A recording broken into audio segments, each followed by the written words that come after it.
League play continues here at Comerica Park. The Tigers, or the Detroit Stars, and the Pittsburgh Pirates today, or the Pittsburgh Crawfords. It's our Negro League tribute game here this afternoon. And here comes Drew Smyly and the rest of the Tigers as they take the field this afternoon. And as they do, we tell you if the Tigers combine for 3 or more home runs in this game, bring a copy of the box score to a participating Arby's location tomorrow, and you will get a free small order of curly fries. Well, the spark plug, or one of the best players in the National League for the Pittsburgh Pirates, is Andrew McCutchen, and he is in their lineup here this afternoon. And their lineup is presented by your Metro Detroit Chevy dealers. Jose Tabata leads it off. He'll play in right field, followed by Josh Harrison, who broke up the no-hitter last night. Then McCutchen is center, Alvarez at third, Walker is the DH. Rod Barajas is doing the catching today, and he's been hot in his last 7. You've got McGee, Navarro, and Barmes rounding out the starting lineup for Pittsburgh. Meanwhile, Drew Smyly today is presented by Soaring Eagle Casino. Drew Smyly has shown a lot of poise for a rookie pitcher in the American League. 6 of his 7 starts have been quality starts, hasn't gotten a lot of run support, therefore stuck on the 1 win this year with no losses, but all the other numbers are outstanding for Smyly. Let's set the Tigers defensively here for you this afternoon. It is always presented by Beaumont Health System. Dirks Kelly Bosch in the outfield. Fielder Santiago Peralta Cabrera in the infield. And Alex Avila is catching once again here tonight and was sensational in last night's game, leading Verlander. Avila in a toasty afternoon here today. Will be getting the call and putting down the signals behind the plate. And we are just about ready for baseball here this afternoon on an absolutely gorgeous day here at Comerica Park. Another, well, it appears to be sellout crowd filing in here today. This place is still buzzing after what Justin Verlander did here last night. Better than 41,000 saw a spectacular effort last night from Verlander. Jose Tabata standing in to start things off for the Pirates. It'll be Tabata, Harrison, and McCutchen in the Pittsburgh first inning. Drew Smyly is ready to go to work, and so are we. The first pitch of the ball game is in there, a strike call. Tabata did not play in last night's game. He was fortunate he didn't have to see Verlander.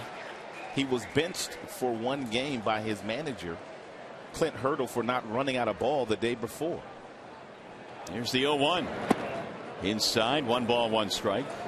It's the 3rd time Hurdle has had to do that since he's managed the Pittsburgh Pirates. He did it to their star center fielder, McCutchen, and also Neil Walker. The team first concept with Mr. Hurdle, no doubt. 2-1 on Tabata. Pirates come in today at 18-21. The Tigers trying to get back up to 500 with a victory here this afternoon. They are 19-20. The 2-1 pitch is fouled straight back. 2 balls, 2 strikes. Tigers also trying to accomplish something here this afternoon they have not done in 1 calendar month, and that's win back-to-back games. Still hard to believe, but that is the case. Bouncing ball back up the middle, ranging left. Johnny Peralta throws high, got him. His fielder is able to come down and tag the bag. Nice play by Prince. You don't see many errant throws from Peralta from shortstop, but that time he dropped down to a sidearm angle and flipped it over to Prince, and Prince had to use his hops to get up and get back down. Prince has got hops? Yes, he does. We showed him there. He showed them all. Here is Josh Harrison, the villain last night. He broke up the no-hitter with 1 out in the 9th inning. The only hit that the Pirates got. He shows bunt, pushes one right past Smyly. Charging on the play, Santiago. Quick throw, not in time. Let's take a look at that at-bat last night from Harrison against Verlander. All breaking balls, and they were sliders. All about 87 miles an hour. Verlander felt like he also had him set up for the slider on the 5th pitch of this at-bat after a very slow breaking ball that stayed in. Avila called the pitch. Verlander threw it. Justin said, I just didn't execute the pitch where I needed to execute. And as a result, Verlander's 3rd no-hitter will have to wait. But a spectacular effort nonetheless. Here is McCutchen. He fouls off the first pitch. McCutchen, just about every single at bat that I can remember last night, and also here his first plate appearance, he's hacking at the first thing that he sees. Very aggressive. Yeah, McCutchen last night was 0 for 3 with the base on balls, but he's up there swinging. 341 so far this year. I guess it's working for him too. Must be. Numbers say it is. 1 ball, 1 strike. 407 on the first pitch. No wonder why he's aggressive. Look at the league average.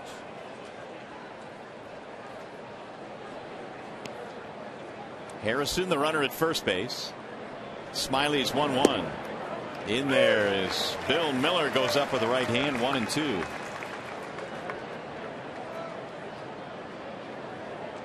McCutchen is 11 for his last 25. He's batting in the 3 slot for this Pirates offense that has had a bit of a rough go in the early going. Now the 1-2. Instead, he goes back to first. With McCutchen's world-class speed, you wouldn't think that he hits into many double plays, but he's already hit into 4. He's got that big swing in the batter's box, so he's got that power hitter swing. Doesn't get out of the batter's box really quick, and that's why he hits into some double plays. And the 1-2. Swung on, belted way back to left field. This ball is going to go, and it's way out of here beyond the bullpen. That's that power hitter swing.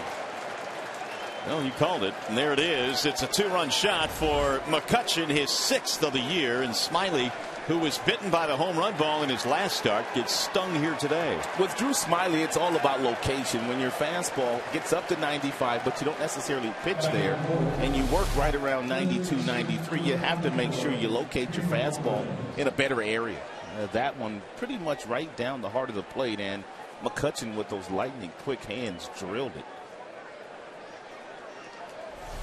So McCutchen now is hit safely in 9 of his 11 career games against the Tigers. That one traveled 416 feet. Early 2-0 lead for the Pirates. Pedro Alvarez, the batter. He was, like most of the lineup last night, hitless, 0 for 3. Struck out a couple of times. And Smiley stays away, 1 ball, 1 strike.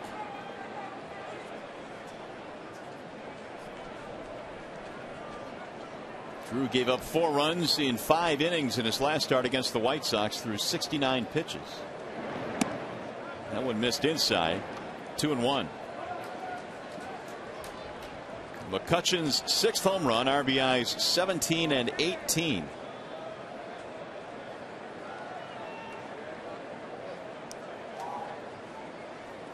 The 2-1 pitch. Alvarez takes low, 3 balls, 1 strike. Smiley is only 22 years old. Out of Little Rock, Arkansas. That's where he was born. Neil Walker waiting on deck. Here's the 3-1. Walked him. So 3 consecutive Pirates reach. First walk of the game for Drew. Now Neil Walker.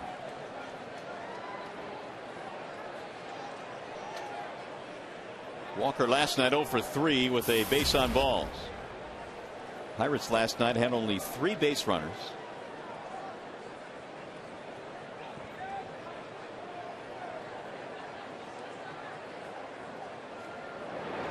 Smiley fires one in there for a strike.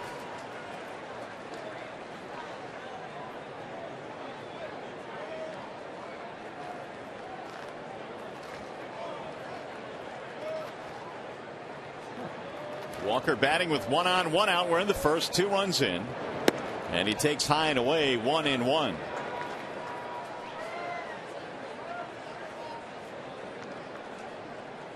Neil comes from a baseball family. His dad actually pitched in the big leagues, including with the Tigers briefly in 1975. Tom Walker. Father and son getting to the big league level. 1-2 the count. Walker last year had a fine season, led all National League second baseman in RBIs and fielding percentage.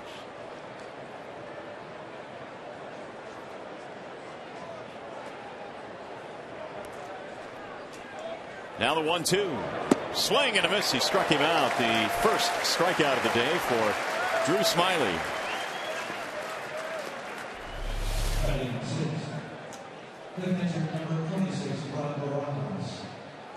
It's a curveball there by Smyly that Walker swung right over the top of. Smyly has done marvelous work this year when there have been runners in scoring position. The batting average against him is sub 200. Of the 13 runs he's given up this year, 9 have come on home run balls, including the 2 in this game off the bat of McCutchen. The veteran catcher Rod Barajas bats with 2 outs. And it's in there, strike 1. Rod Barajas has always been one of my favorite players. I coached Rod Barajas back in 1996 when he signed a free agent contract with the Arizona Diamondbacks. This kid signed out of a tryout camp after playing junior college ball. And he has really carved out an outstanding career. I mean, this guy has been with several different organizations, but he's been around a while now. 11 years now in the major leagues, and he was signed out of a tryout camp. 36 years of age, born in Ontario, California. He and his wife, Stacy, have 7 kids now. Really? You might need to play another 11. 0-2 the count stays on Barajas. Get them all through college. At least. I love Rod Barajas. Well, Barajas last year hit 16 home runs. Played with L.A. last year.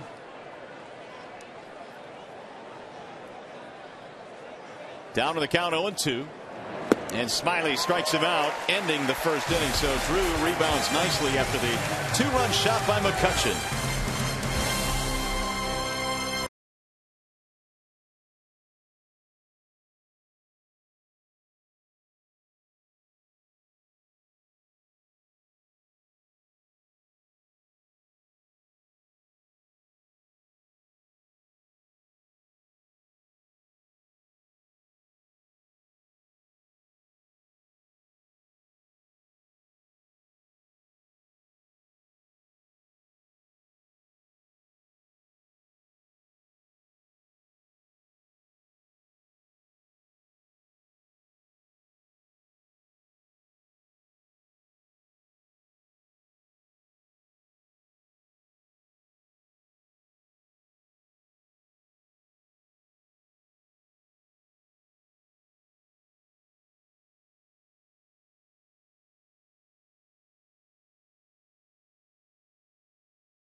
Tigers trailed 2-0 early on in this one. We'll check out the Tigers starting lineup presented by Big Boy.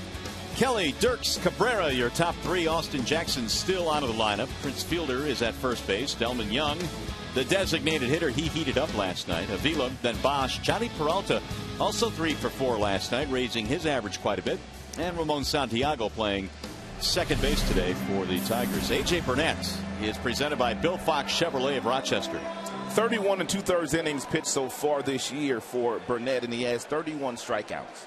He has a fastball in the mid-90s. He has an outstanding breaking ball, and it's a legitimate swing and miss pitch for him, and has always been that way for him since he came to the big leagues. So Burnett, the 35-year-old out of North Little Rock, Arkansas, facing Don Kelly. Kelly and then Dirks and then Cabrera. And Donnie looks at ball 1 outside, 1-0. Kelly was 1 out of 4 last night. Picked up an RBI as well, had a 2-out hit in that game. Here's the 1-0.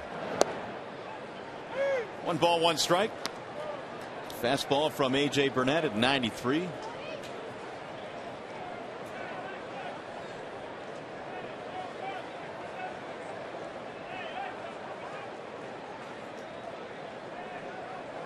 Here's the 1-1 pitch. Kelly takes. It's a strike. Make it 1-2.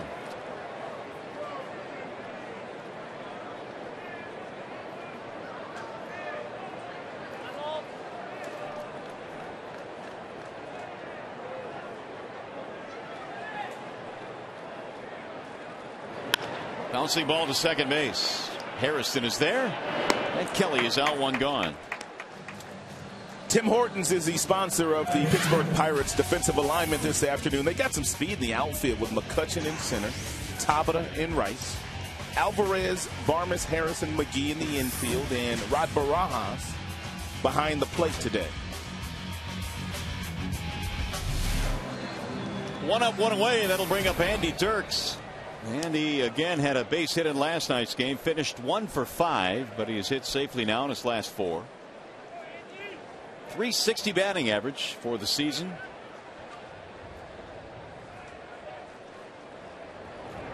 And he looks at ball 1 inside. Dirks now has driven in 13 on the homestand. He's 5 for 12.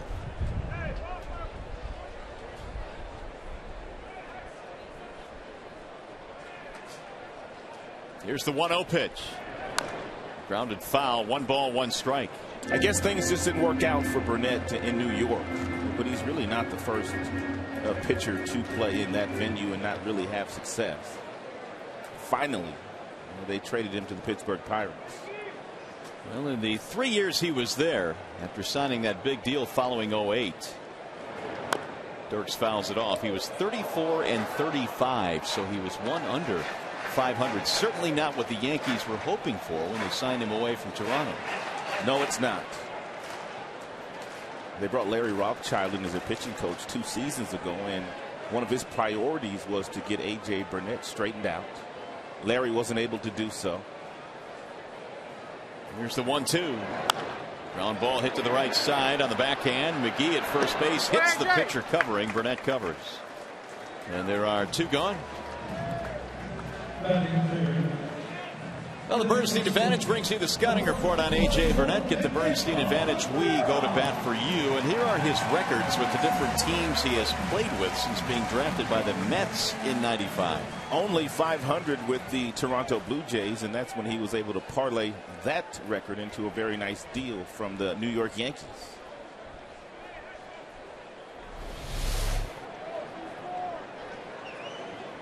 Here is Miguel Cabrera. That's in for a strike.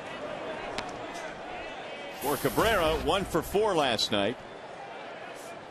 He's sitting on 34 RBIs right now, which is good for second in the American League. There's a bouncer hit to the right side. It'll find a hole. 2-out single.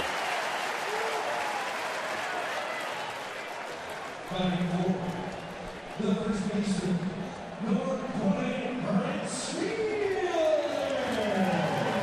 Cabby won a batting title last year, batting .343, and one of the reasons why he hits for such a high average and power is he'll take a lot of base hits the opposite way, right back up the middle.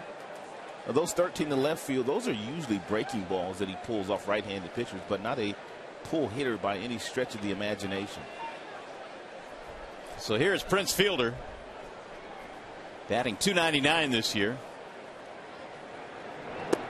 Breaking ball is outside. The shift is on for Prince. And that is Alvarez. If you weren't with us last night, the third baseman that shifts all the way over to shallow right field for the Pittsburgh Pirates.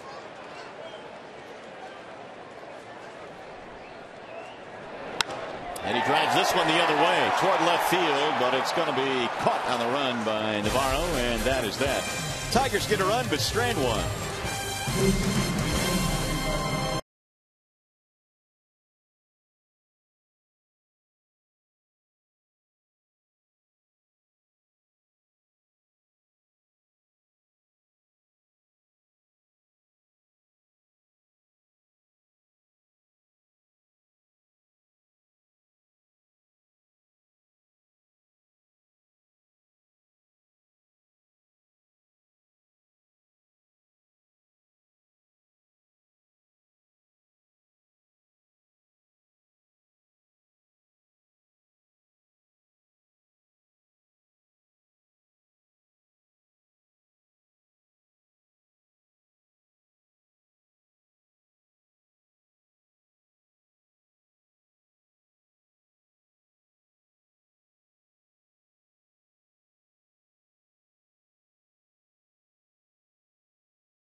Is brought to you by Comerica Bank. Strength and stability since 1849. Dodge. Visit Dodge.com or see your local dealer today. And by Folgers Coffee. The best part of waking up is Folgers in your cup. Nothing but a whole lot of sunshine. Huge crowd here at the ballpark today. The Pirates out to a 2-0 advantage on the McCutchen home run in the first inning. The 18th annual Negro Leagues tribute game taking part here at Comerica Park. The Detroit Stars uniforms and the Pittsburgh Crawfords. Drew Smiley back to work, and his first pitch is a strike to Casey McGee. Don't they say that Memorial Day usually symbolizes the first day of summer? Yep. Well, today's really special. Oh, it is indeed. When you fill this ballpark on a beautiful afternoon in downtown Detroit, it is a special sight. As it was last night. The 1-1. McGee batting just $195 this year. Jim Leyland said today that that game thrown by Verlander last night was the best game that he has ever witnessed, ever, in his professional career. Thrown for his team or against his team. Which means that in his mind it was a better pitched ball game than his 2 no-hitters, which is possible because he did seem to be able to do anything he wanted at all last night. As a chopper hit the left side, and it's off the glove of the shortstop Peralta into left field. Leadoff single. Matt Shepard interviewed Verlander in Tigers Live today, and Verlander said the stuff that he had in Toronto when he threw his no-hitter last year was, Milwaukee was the best stuff he ever had, but last night was unbelievable. And I really started to believe after about the third inning that he had that look, and some of these swings that they were taking against him and coming up empty, he had no-hit stuff, and he nearly turned in another one. Every time that he goes out there, this guy has a chance to throw a no-hitter. Jamaico Navarro stands in, and he looks at a strike call. It looks like Verlander's getting ready to run off a string of Cy Youngs, just the way that Mike Maddox did, Greg Maddox, and also Randy Johnson did when they ran off a few there. Nobody's better. Missed it low. Well, Leland said as much before the game today in terms of having that look. He felt that Verlander had the look early in last night's ball game. 8 1/3 no hit. Smiley's 1-1. Swing and a miss. Meanwhile, Smiley has gone 8 for 8 on first pitch strikes. The only blemish so far, the 2-run homer by McCutchen in the first inning. 1-2 on Jamaico Navarro.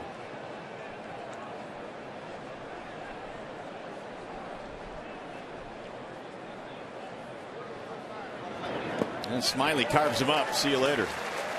Third strikeout for Drew. 1 out. For a young kid at just the tender age of 22, his pitchability is like a veteran pitcher. For the most part, he will work inside with good cut fastballs, that good breaking ball down. And then when you start to look for that pitch, he'll go outside with the changeup, just like he did there to Navarro. Here's Clint Barmas. 158 for Barmas, and he takes a strike fastball on the outer edge. 0-1. Barmas struck out a couple of times in last night's game. 0 for 3.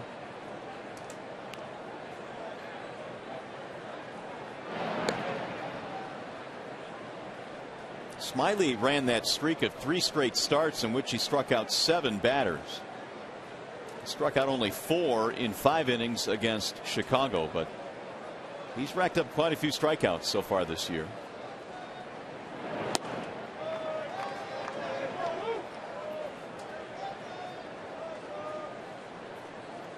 One ball, 1 strike.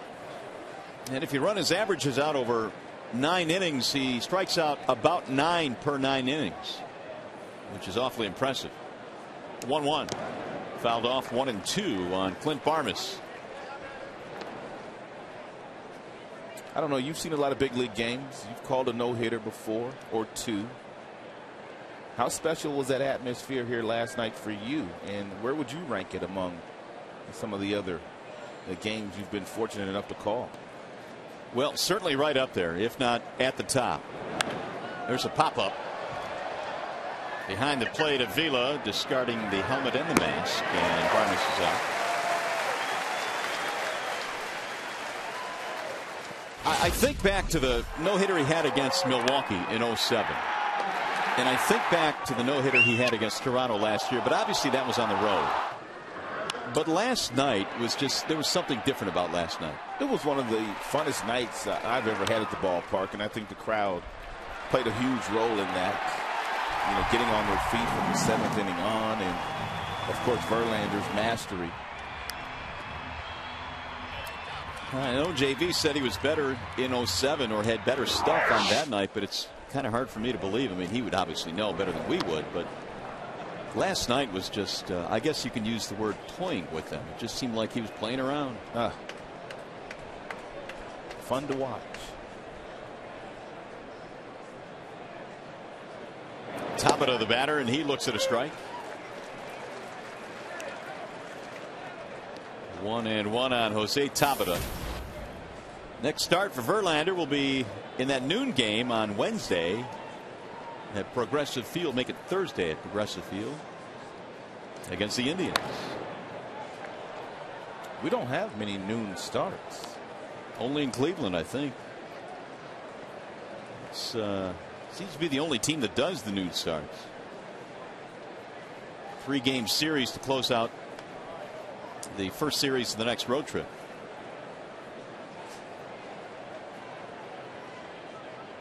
One and two on Jose Tabata. And a ground ball left side deep in the hole. Peralta, going to be a tough play. Can't get the force. His only shot there. As McGee slides in safely ahead of the tag. Infield hit for Jose Tabata. McGee gets a pretty good break off of first base, and the only play that Peralta had was somehow get the ball to Santiago, but he couldn't get McGee, and of course had no play on Tabata.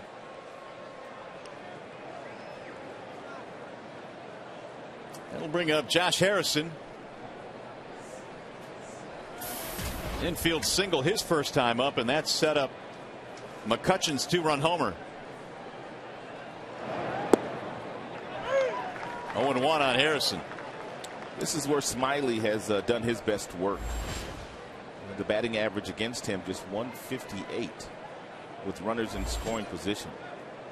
Opposing teams just 3 for 19 against Smiley.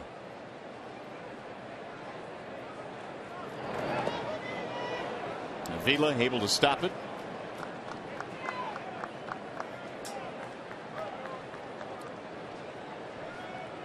Remember John T-Bone Shelby? Absolutely. Harrison's his nephew.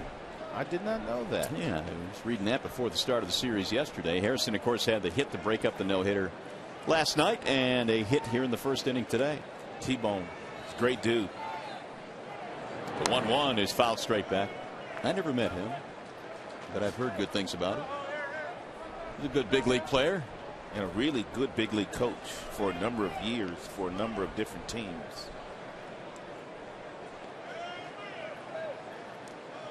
One and two on Josh Harrison.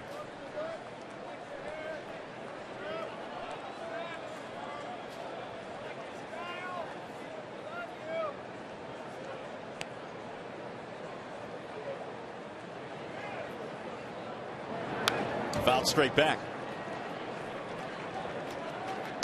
We remind you this game this afternoon is available in stunning high definition on Fox Sports Detroit HD. It is sponsored by Xfinity from Comcast. And what a great day it is to be watching Tigers baseball.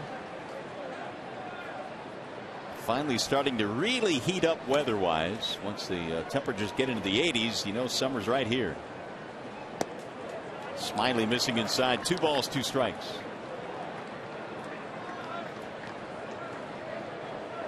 Three strikeouts for Drew in this game. 2-0 Pirates lead. We're in the second. And they're threatening for more. With McCutchen waiting on deck.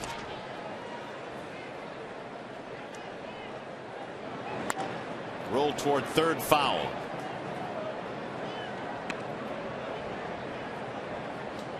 Two and two.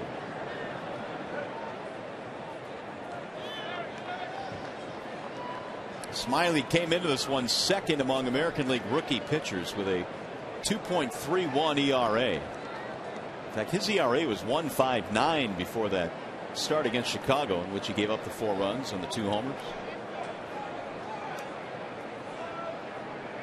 And again the 2-2 fouled away, and that one caught Avila.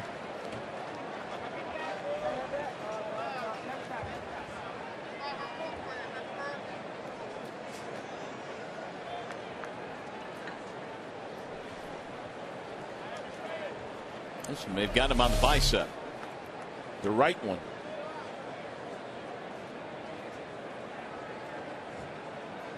A direct hit on the foul tip.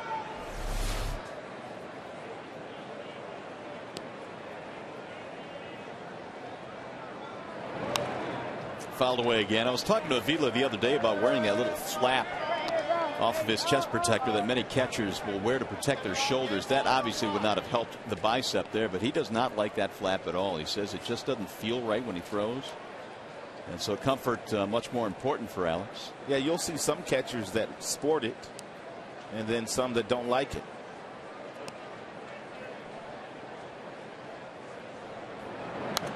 Fouled away. Just like some catchers, they used to wear those knee savers, those pads behind their calves that they would rest on as they crouch down. You know, some used to wear the old hockey type masks or the new hockey type masks. Some didn't like them. It's a brutal position. The knees take a pounding. It's the 10th pitch coming up in this at bat, and it's low. Fill the count, 3-2. So Harrison giving Smiley a lengthy battle here in the second. Pirates have 2 men aboard with 2 outs. A.J. Burnett, the recipient of some early offense in this one.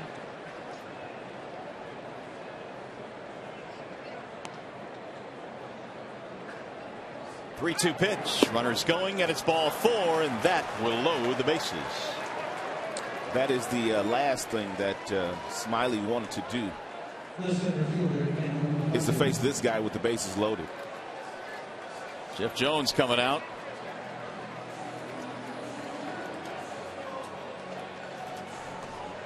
Andrew McCutchen will be the hitter. Hey fans, Fox Sports Game Connect, the ultimate online experience for fans. You can log on and take part in the most interactive forum during Tigers games. Stats, trends, exclusive analysis, live Twitter feeds, plus you can even share your thoughts on air with us. Fox Sports Game Connect, now available on foxsportsdetroit.com. So 28 pitches into this inning. Jeff Jones comes out. Now he's got to deal with McCutchen, who took him deep back in the first. Yeah, he's very dangerous, and you have to be careful when you pitch to him. He can take just about any pitch that you throw and find the seats. And no doubt that that visit by Jeff Jones was one to give Drew Smiley a breather, but also to remind him that McCutchen loves that first pitch. And he looks at this one, but it missed high, 1-0. It's a good pitch, though. If you know a guy likes to jump on that first pitch fastball, we gave you McCutchen's numbers. He's hitting 400 on first pitches.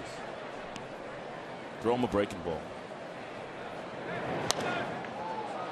Down the right field line, back out of play. 1 ball, 1 strike on McCutchen, who career with the bases loaded is .455. 0 for 1 this year. Well, they're pulling out all the gadgets today, Rod. A triple split. I just noticed that for the first time a couple of days ago. I don't know how many times we've been using it, but I just noticed it for the first time a few days ago. McGee, Tabata, Harrison, your base runners. Driven high in the air to right field. Bosch has room, and the inning is over. So is the threat. They leave him loaded.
To the mound with his new club. He's tough to hit. He's got breaking balls on both sides of the plate. Little two-seam fastball down and in as well. And he's got 95, 96 in his back pocket. And when he's locating, he can be very, very difficult to hit. We've seen A.J. Burnett good over the years. Here's Delmon Young to start things off. Tigers bat in the second. It'll be Young, Avila, Bosch against Burnett. Delmon last night a couple of hits, and he came in as a .333 career hitter against Pittsburgh pitching. The 0-1. Young fouls it away 0-2. Delmon put a couple of really good swings on the baseball in last night's game, a home run and also a double very late in the game, which drove in 2 tack-on runs for Detroit. Not that they needed them with Verlander on the bump. Signs, hopefully, of more to come from Delmon Young. The Tigers have been waiting for several bats to heat up, among them Delmon's. Little two-seam fastball down and in that he got 2 barreled up and kept fair for a solo shot, and then that's a double in the left center field gap. Chopped toward third, foul. I don't know. I really haven't had the conversation with Delmon to ask him whether he finds DHing more difficult than playing in the field or not, but it's a tough adjustment for some big league players when you're an everyday player and you play the outfield or infield every day. The 0-2 missed it high. Well, those that have done it and done it well have all seemed to say that you've got to keep yourself busy, whether it's going in and taking some swings in the cage, but you can't just actually sit there for an hour or so until your next at bat comes along. There's a bouncer to second base. Nice hop for Harrison. Delmon is out. And the flip side of that is the guys that find the DHing very difficult are the ones that are over analytical, are the ones that go down and over analyze every single swing of every at bat in between at bats. Sometimes you could get yourself into a funk that way. Here's Alex Avila.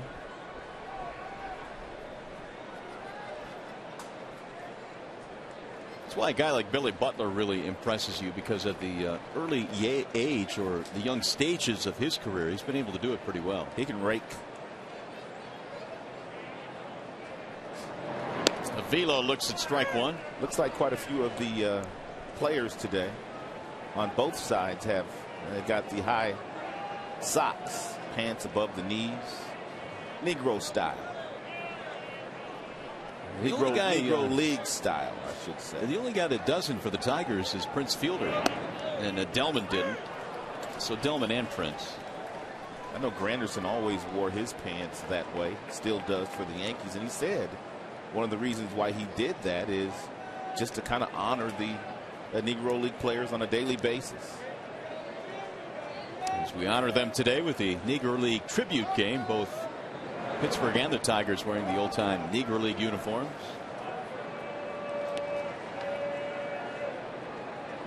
One and two. Did you wear your socks high when you played? Every now and then I'd switch it up.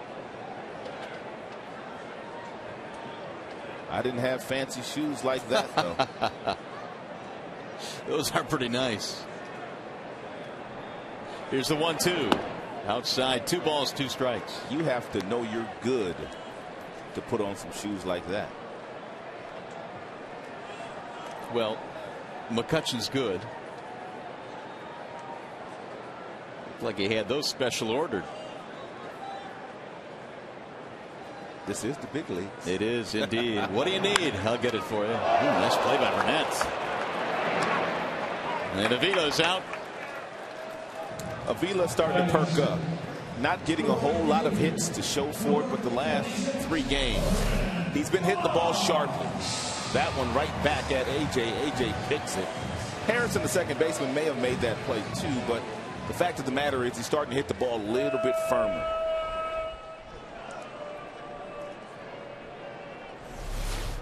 Two gone. That'll bring up Brendan Bosch, and for Bosch, a .237 average, 1 for 3 in the ball game last night for Brendan.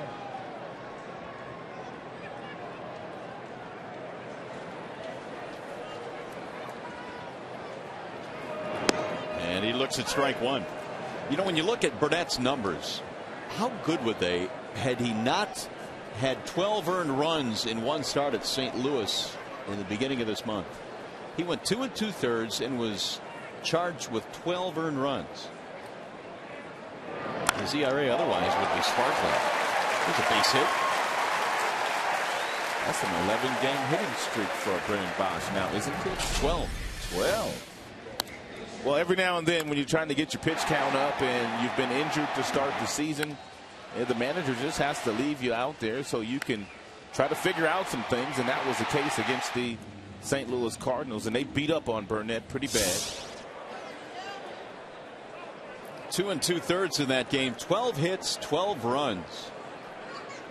Bosch likes that 7th slot. Real comfortable there. He's had some good at-bats in that 7th spot. Of course, Dirks is occupying that number 2 slot now, and Brennan looks really comfortable these days. There is some thought that Bosch was lowered in the lineup as you look at his 12-game hitting streak and the numbers. It was more of getting something else started in the number 2 hole. He wanted to give Dirks a shot more than trying to relax Brennan. Although Leland said before the game the one thing they really want to do, though, is he needs to learn to relax from at bat to at bat. Well, he was relaxed here. Take a look at the lightning quick bat on a breaking ball, whistled into right field.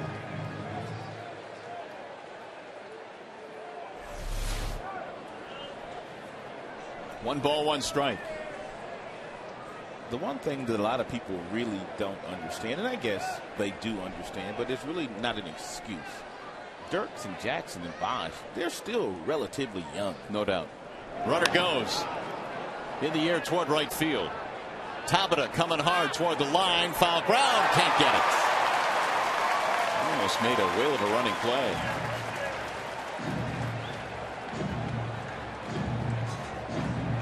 One and two. I thought that ball stayed up long enough for Tabata to run underneath it. He's got good speed, but look at the jump. He doesn't get a really good jump. Still standing, and the ball's already in flight, and finally takes off for it and can't get there. But it is a day game. Lots of white shirts in the stands, and players have a difficult time in the outfield picking up balls on days like today. This time of day. 1 and 2 on Johnny Peralta. Runner goes again, and it's fouled away. You were talking about the youth, and that's what Leland was saying. I mean, look at my outfield. You got Jackson in center, you got Dirks, you got Bosch. These guys are all still young, and not a whole lot of big league experience. So there's going to be some growing pains. He says Dirks is doing a wonderful job getting lots of base hits, but still learning how to drive in big runs. Of course, Brennan Bosch drove in quite a few last year, but off to a slower start this year. Jackson, after a rough start last year, having a tremendous season so far.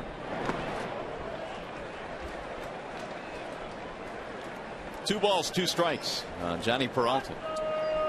But at the end of the day, Jim realizes this team was built to win, and that's exactly what they need to do. One game under 500 entering play today.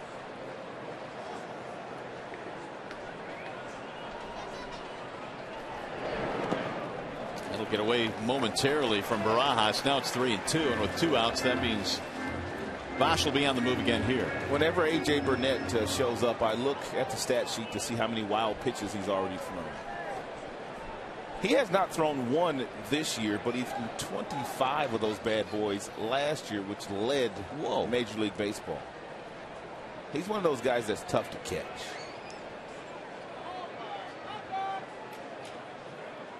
Runner goes on 3-2, and he walked him.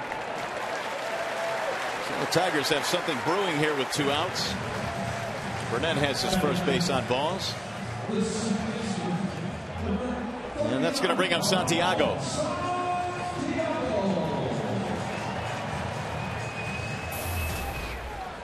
Santiago starts at second base today. He was 1 for 1 in last night's ball game. Had a double late in the contest.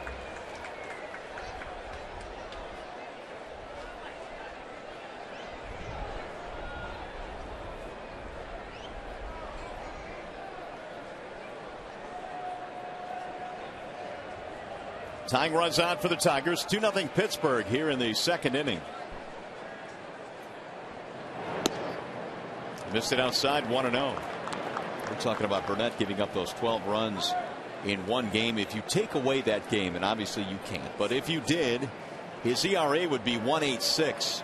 So really, that's how well he has pitched for the most part this year.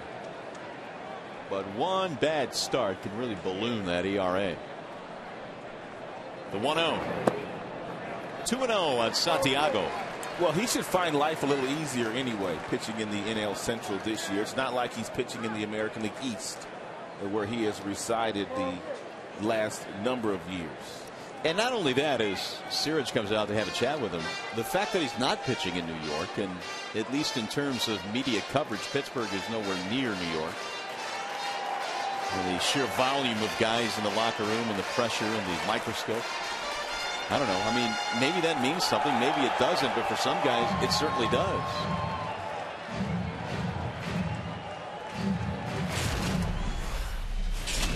He got off to a very difficult start in spring training. Bunting drills. He was hit right in the right eye and had to go on the disabled list.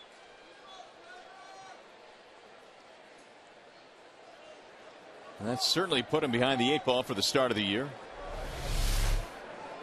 2 balls, no strikes on Santiago. And it's in there. Strike 2 and 1. Ramon has knocked in 6 so far this year.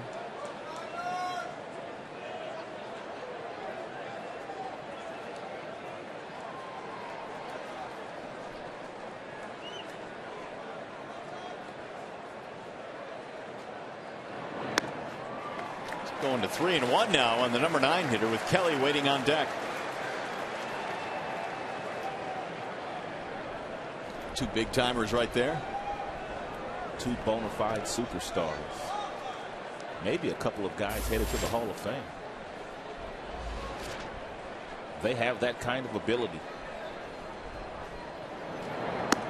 And he walked him.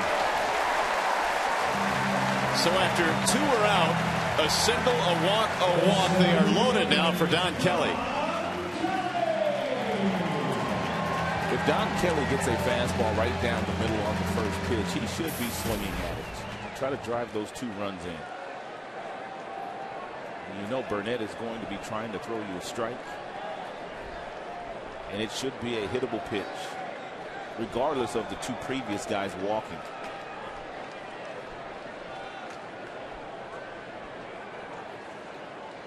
Kelly bounced out his first time up.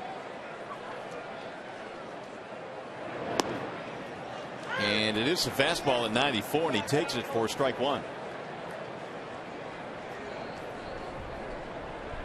Here's that favorite gadget. The triple split. Bosch, Peralta, Santiago.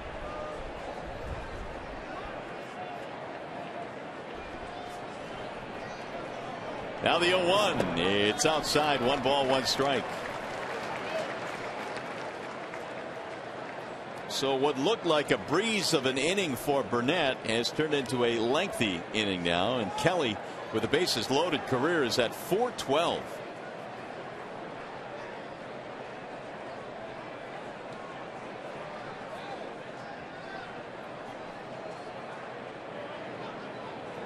The 1-1. Inside, 2 balls and 1 strike.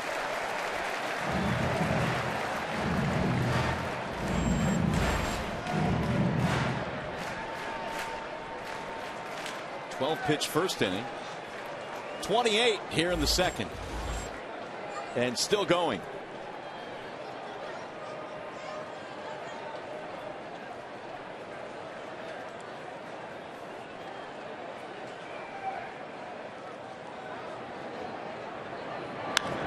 Lifted back out of play, and now it's 2-2 on Kelly. Should he reach, Andy Dirks would be next. 2 runs, 4 hits for the Pirates. No runs, 2 hits for Detroit. Andrew McCutchen's 2-run homer in the first inning remains the difference, but the Tigers are threatening here.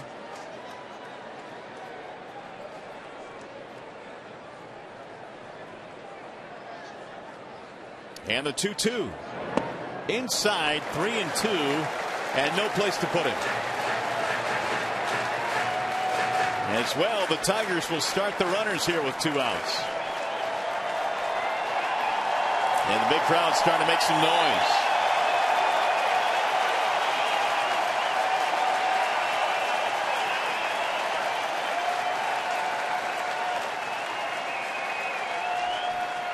Three-two pitch is popped up.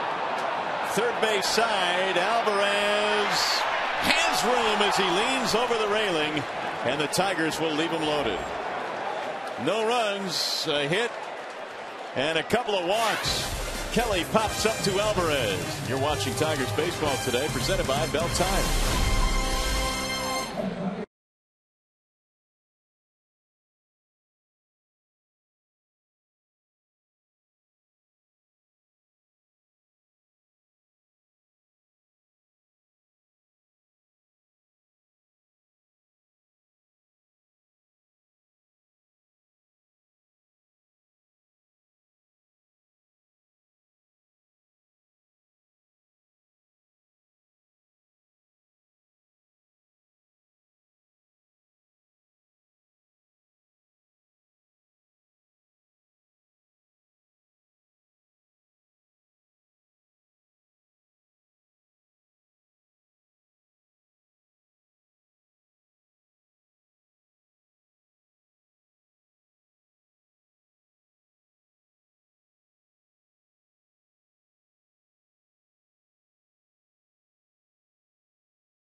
Detroit is brought to you by Arby's. It's good mood food.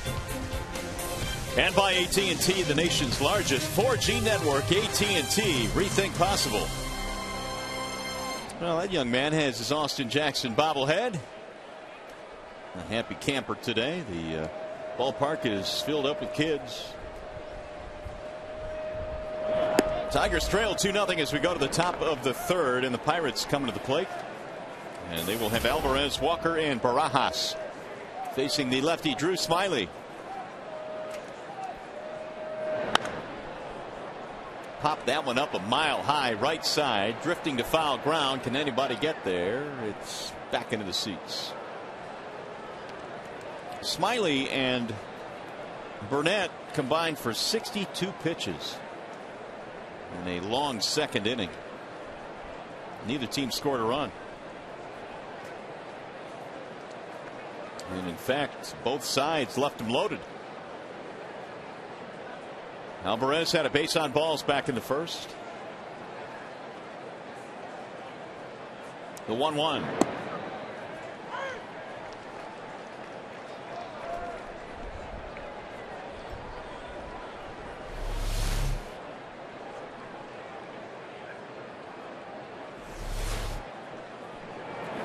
Swing and a miss.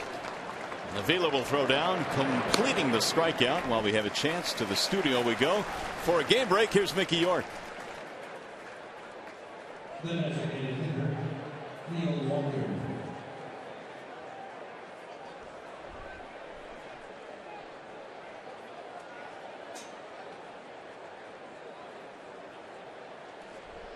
All right, Mick, thanks. Here it is, 2-0 in favor of the Pittsburgh Pirates. So the standings in the National League Central, St. Louis 2 up on Cincy. The Pirates come in 4 out. There's a ground ball to third, foul ball. 0-1 on Walker. He struck out back in the first inning.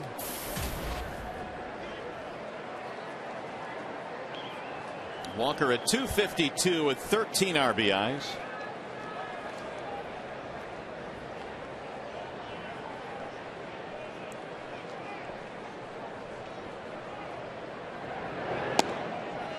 Ball outside 1-1. You know, the Tigers right over the last couple of years have really benefited from interleague play. Maybe not so much last year, but remember back in 06 when they made their charge to the World Series. Interleague play, they really played well against the NL. That's fly to left, and that's an out. There are two gone. Speaking of that, here's the Mazda scouting report. Validate your point. Tigers interleague offense since 06. How about the team record? 70-38. Second best. And the best batting average as a club, 288. So they have perked up typically when interleague play has started, and they certainly did so last night with a 6-0 win. 2 outs for Rod Barajas. Well, Verlander didn't throw a no-hitter last night, but I remember last year when he threw that no-hitter in Toronto, the club was kind of struggling prior to that. And they went off to win 6 games in a row after the no-hitter last year. Gave him a little bit of a spark. And Verlander said as much after the game when he was being interviewed by Trevor Thompson that he hoped that that would kind of get his club going. 1-2. You know, when Trevor got showered with the Gatorade bath that they nailed Verlander with, but Trevor was an innocent bystander. It's a beautiful photo. The 1-2 is outside. 2 balls, 2 strikes on Barajas. I know Trevor will never ever forget that day.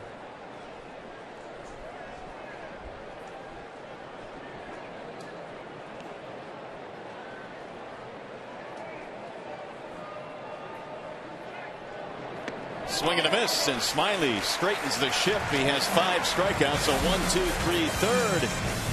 2-0 Pittsburgh.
Out tomorrow afternoon. If you do, you will receive a Doug Fister growth chart.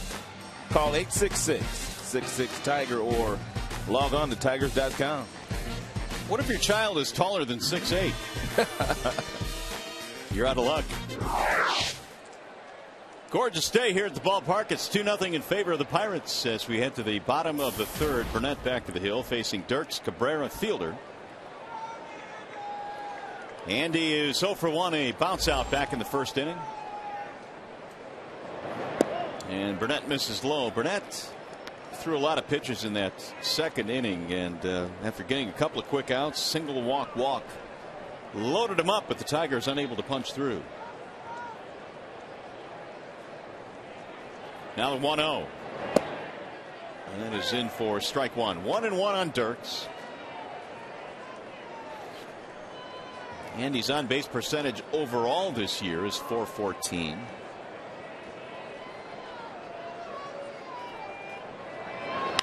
And he slaps that one toward left. Fair ball. It'll go to the corner. We've got extra bases. Dirks on his way to second. He'll pull in there with a double. Good start to the third.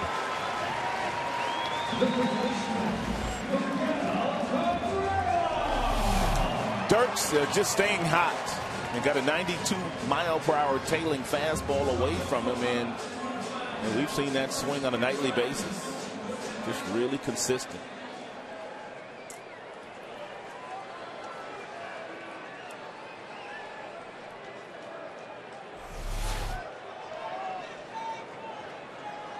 Now Cabrera trying to drive him in. Tigers have their third hit of the game.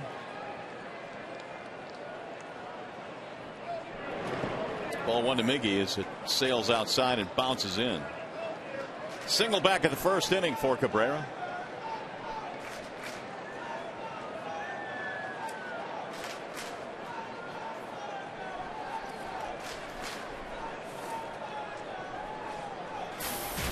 Encarnacion of Toronto also has 34 driven in. They are tied in the American League for second in that category behind Hamilton. Ground ball right side on the backhand. McGee has it. And Burnett will cover, advance the runner to third. Cabrera will get lots of high fives when he gets back to that Tigers dugout for doing his job, advancing the runner. We got Prince Fielder.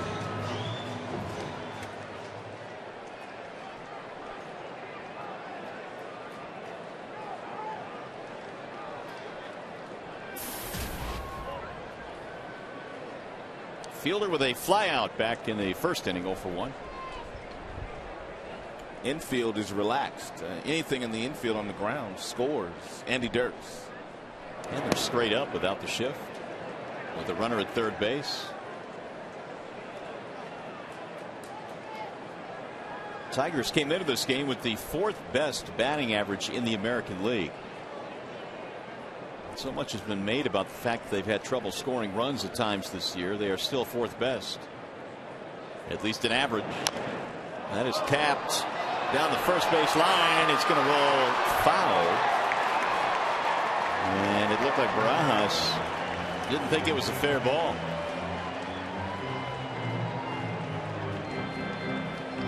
Fortunately for them, it rolled foul.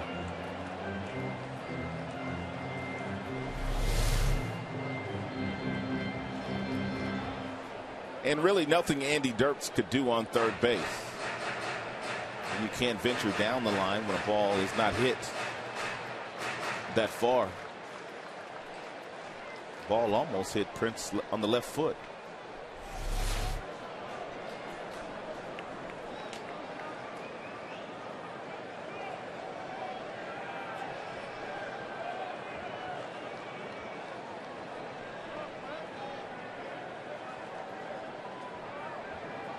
And the 1-1. That'll get fouled down the left field line. 1-2 on Fielder.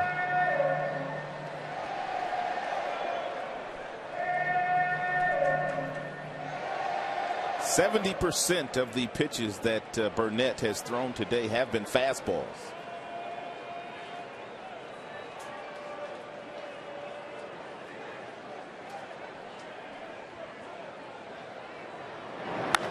Driven high, driven deep, right field, and we're tied.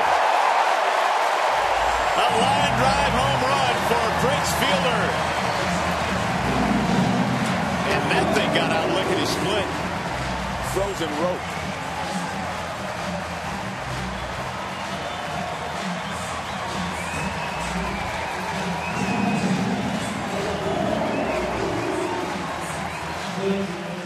Let's take a peek at our Bell Tire pitch by pitch at how AJ tried to get to Prince out. Threw him a fastball and jammed him and came back with a slow breaking ball, and Prince was able to circle the pillows. Ball was scorched. He knew it as soon as it left his bat. Each team now with 2 runs on 4 hits. Fielder has just hit his 7th. When Prince hits him out, there are no doubters. And just about every home run we've seen him hit 2 has been on the line. Wait until he gets underneath one. There's a drive to left and a base hit for Delman Young. 3rd hit in this inning now for Detroit, their 5th of the game. Here's one more look at Prince's swing from the side. And the bat just really gets through the zone in a hurry.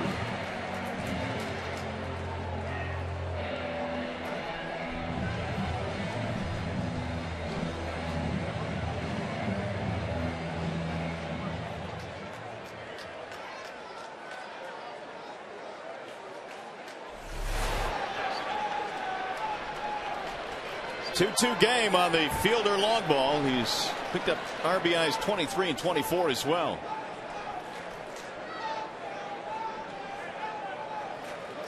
Avila batting with 1 on 1 out and a strike on the outer edge.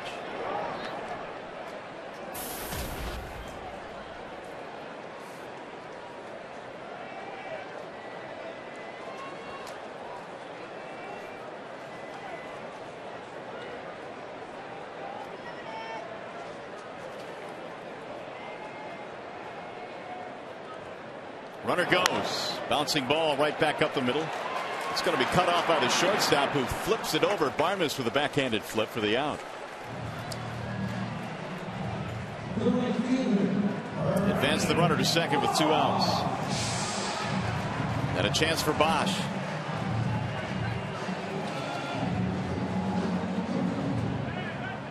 That home run that Burnett allowed was the 4th he has given up this year. Bosch had a single back in the second.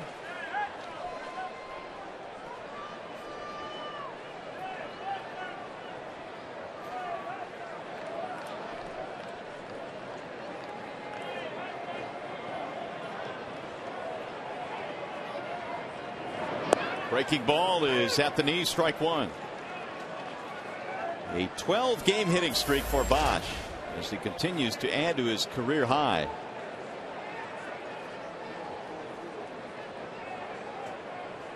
Trying to pick up Delman Young with 2 outs. Tigers have out hit the Pirates 5-4.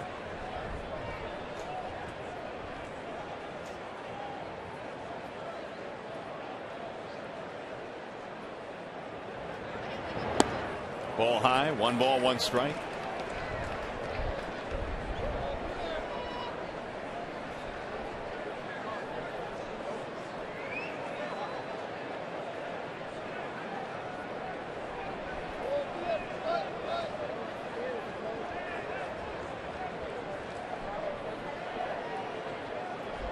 Now the 1-1. Bouncing ball back up the middle. Barmes behind the bag to get this one. And that is that. However, the Tigers able to tie it up. One big swing from the Prince. That is 2-2.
A question here this afternoon. How many Negro League players are there in the Hall of Fame? As we bring you the Negro League tribute game here this afternoon from Comerica Park. How many of them are in the Hall of Fame?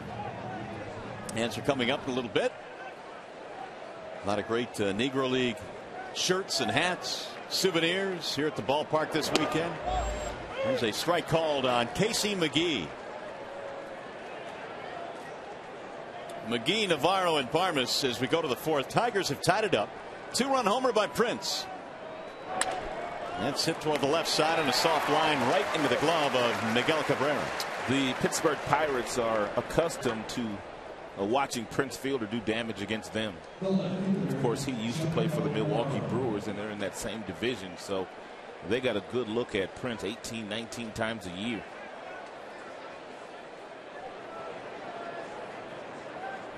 .28 long balls career against the Pirates. Prince doing damage these days in the Motor City against National League teams. Jamaico Navarro is the batter. He drops down a bunt foul. Since the beginning of the 2006 season, when Prince came to the majors for good, only 2 other players have homered more than him.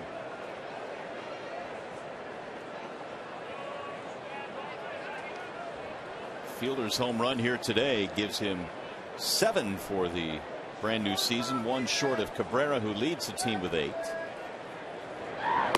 Outside, 1 ball, 1 strike. What have you seen out of Drew Smiley here today, Rod? He had a little control trouble in the second, gave up the homer in the first. Well, he's been able to get ahead of the Pittsburgh Pirates, no problem. But not as sharp as we have seen him in the past. He has thrown a total of 71 pitches, 25 of which have missed the strike zone, but he's holding his own. He has allowed 4 hits. Wave and a miss. 2-2 on Jamaico Navarro.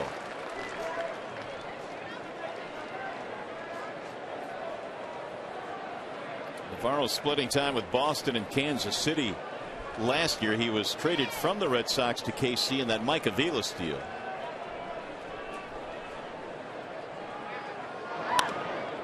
And he floats this one out to right center field. It's going to drop. Base hit.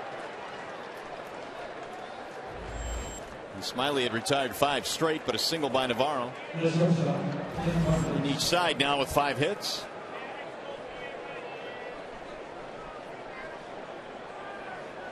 There's Clint Parmas, the former Colorado Rockies shortstop. He played for Clint Hurdle when they were in the Rockies organization.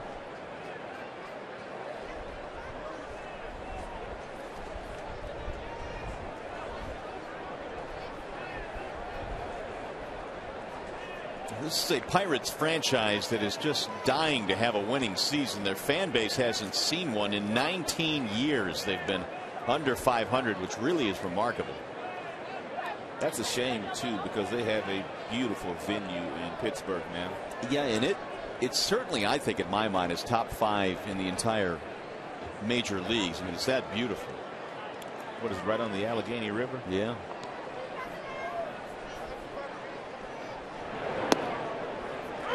And the last winning season the Pirates had was when Jim Leyland was their skipper back in 1992. So we're talking a long time ago.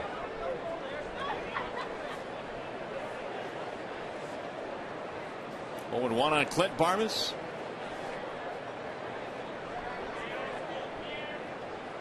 Runner goes, and it's fouled off. And both of these managers today have put on a hit and run sign. Avila was given the hit and run his last time up, with Delman Young taking off from first base.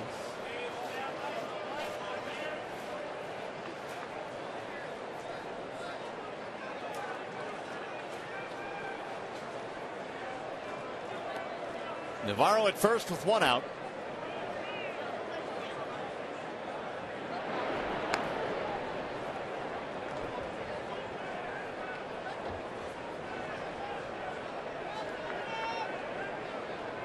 Tigers fell behind when McCutchen hit a 2-run homer in the first, and then Fielder hit a 2-run shot in the third. The 0-2. High fly ball left field, not deep. Dirks settling under it. Barmes is out, 2 gone. Backpedaling back to first is Navarro. He'll bring up the top of the lineup now, Jose Tabata.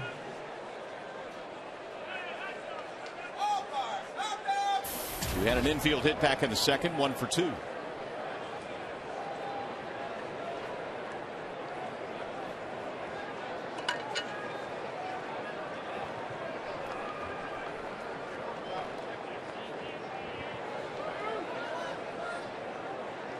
Well, they got him picked off. One on first movement, and he is out at second base. Navarro is picked clean by Smiley. We go to the bottom of the 4th.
Out to Austin Jackson earlier today. Our Ryan Field caught up with Austin. He talks about his progress from the injury. I actually tried some cage out today, just some light swings off the tee, and just kind of push it as far as I can go, and just get a gauge on how I feel from doing that. Is that a case where you have to kind of push it delicately, though, because of the nature of the injury? Yeah, sure. You can't just jump back out there and just start taking hacks. You know, you got to kind of work your way into it and see how it feels. But at the same time, you do kind of want to push it a little bit so you can, you can see how it feels and when it'll be more game ready. And hopefully, Mr. Jackson will be game ready sooner rather than later. And he's out right now with an abdominal strain.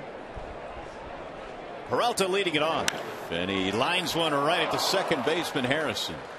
Johnny's starting to get dialed in a little bit himself, taking quite a few walks lately.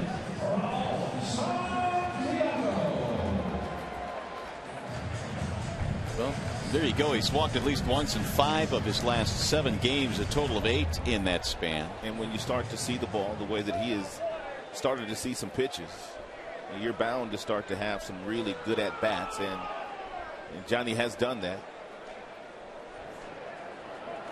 Here's Santiago. He had a base on balls back in the second. Peralta quietly got 3 hits last night. Yeah, Johnny came in the month of May hitting over 300. So he's on his way back after a slow start. The 0-1 is fouled away, 0-2. Each ball club today, 2 runs, 5 hits, no errors. And each team today has also left the bases loaded. A.J. Burnett battling the Tigers here in the 4th inning. The 0-2 pitch. It's grounded foul at first base.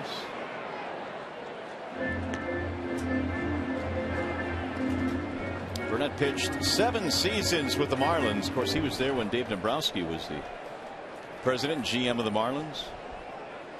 His best season was 08 with the Toronto Blue Jays, and he parlayed that into a deal with the New York Yankees. Way inside. Well, Burnett fits that profile of pitchers that David Dombrowski loves to stack his roster with. Tall guys, about 6'5" and above, with overpowering stuff.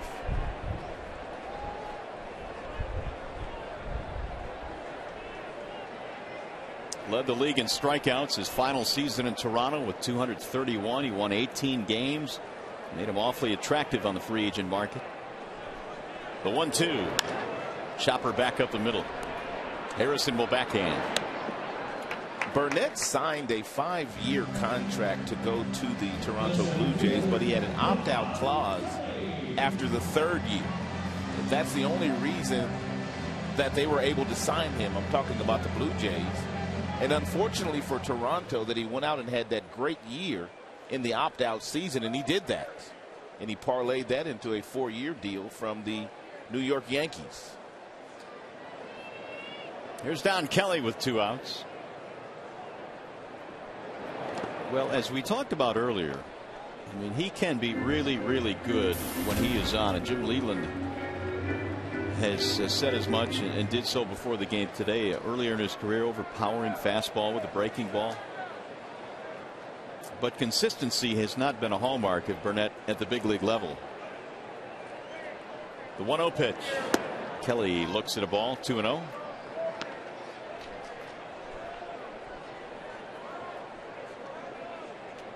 Donnie is 0 for 2. Pop up and a ground out. We're in the bottom of the 4th. Tigers 2, Pirates 2 in the middle game of this series. 3-0.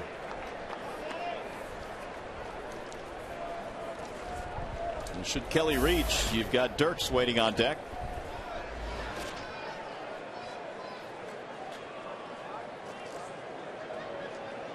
The 3-0 pitch. In there, a strike. 3-1.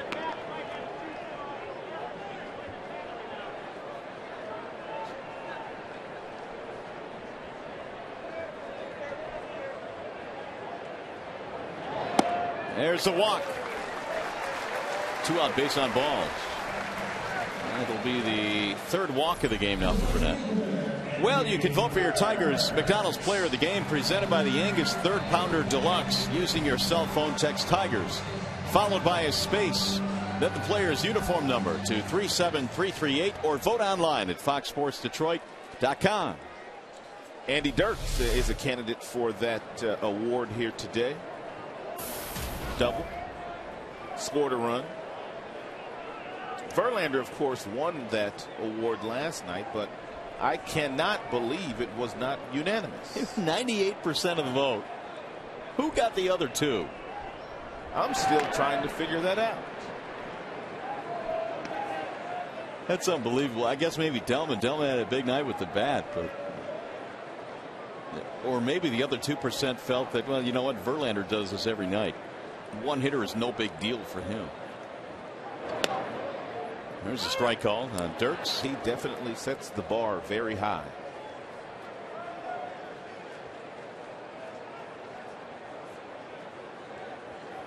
Dirk came around on the Fielder home run. He was back in the 3rd.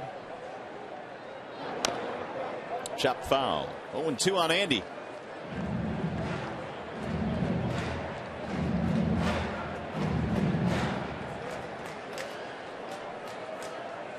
It was a big offseason for Dirks, playing winter ball in the Dominican Republic. Parlayed that into a really good spring training, and then breaking camp with the Tigers, has taken over the 2 spot and left field. The 0-2.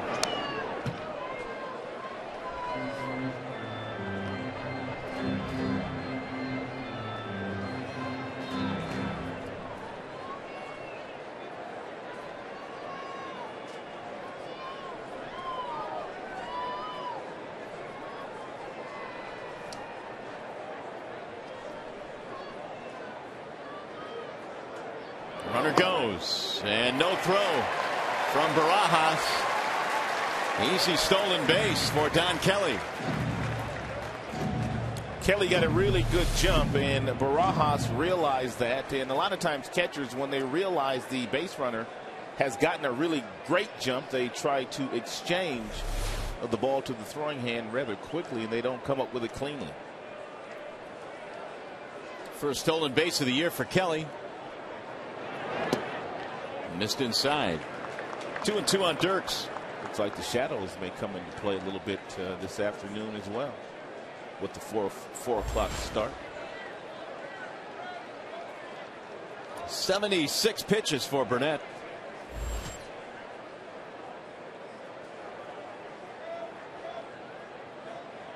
Now the 2-2 bounces in and away from the catcher Barajas. Kelly goes to third. That is the first wild pitch of the year for A.J. Burnett after leading the majors with 25 of those last year. It barely showed up on Mr. Foxtrot's. I was kind of shocked when I looked at the stat sheet today and noticed that 0 in the wild pitch department for A.J. It's a 0 no more. Cabrera waiting on deck. Meanwhile, it's 3-2 on Dirks with Kelly at third base. Fly ball. Left center field. Playable for Navarro. It settles into his glove to end the inning. No runs, a walk, one left.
And by Toyota, brought to you by your Greater Detroit Toyota dealers. What a spectacular day here in the Motor City. The Tigers and the Pirates hooking up in Game 2 in this Interleague Series. Another full house here at the ballpark today. We had over 41,000 here last night. Make sure you drink your water. Very important. Stay hydrated. As I get ready to drink my second cup of coffee here today. You got some water too, though. I do. That's true. 2 runs, 5 hits for both teams on our way to the 5th. A show of bunt, but nothing happening for Tabata. Tabata, Harrison, and McCutchen here in the 5th inning for the Pirates. 1 for 2 for Jose Tabata.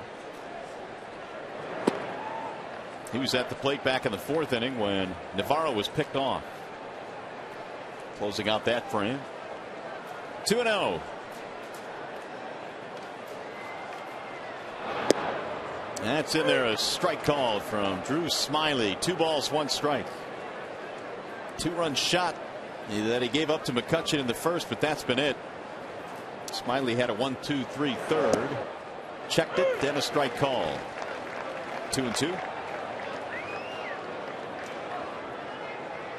Jim said before the game today that you could expect Smiley to be around 100 pitches or so today. They're not going to go much beyond that for Drew. That's flared in the air to center field.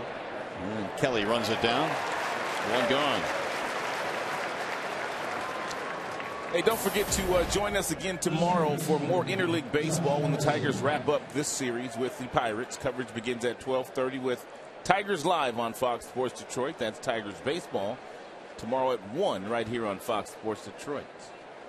Max Scherzer will take the baseball tomorrow for the Tigers.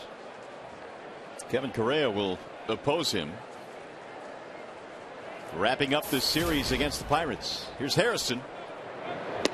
Swing and a miss. We're talking about the shadows becoming a situation, and it looks like the right-handed batter's box is in the shade right now. Yep. Aiding the pitchers. Smiley started the windup, then stopped. Ball is going from sunlight out of Smiley's hands to the first shadow, then sunlight, and the other shadow. Now the 0-1. Fouled away 0-2. Just think back to that game at Oakland. What was it, a 5 o'clock start locally over there, and there was over 20 strikeouts in the game between the two teams, and you can definitely tell at times it has an effect. Now the 0-2. Ooh, it hit him. Didn't want to do that at 0-2. Harrison is aboard. You know, the funniest part about that game is I told you that I was talking to one of the Tigers players in the clubhouse the next day, and he was asking the home plate umpire, this is on that 5:05 start out in Oakland. He asked him, was that ball up? He swung at it, of course, and the umpire said, your guess is as good as mine. I can't see either. Well, now that's not a good setup. And that was the umpire. That means trouble. 84 pitches now for Smiley. It's quite a few. Yep, only in the 5th inning. And here is McCutchen. Tigers will watch Smiley's workload all season, though.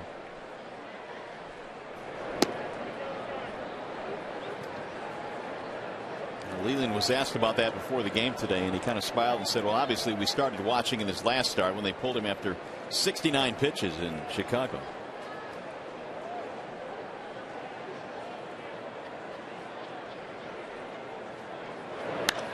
There's a drive to right field. Bosch is going back to the track, to the wall. He looks up, and that ball is gone. McCutchen has just hit his second 2-run homer of the day. The day before the Pittsburgh Pirates arrived in the Motor City, he had a 2-homer game.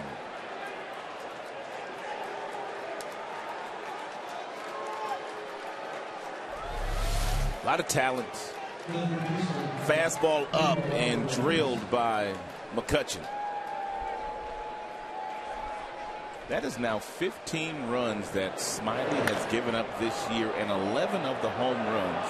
11 of the runs have come on the home run ball. 354 feet on that one to the opposite field. Alvarez looks at ball 1. And for McCutchen now, that is 6 career multi-homer games. He was an all-star last year for the very first time, Andrew McCutchen. Not a whole lot he can't do.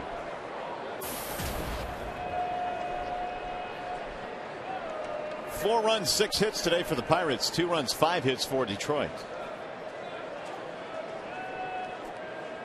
Alvarez a walk and a strikeout. There's a strike called. 1-2.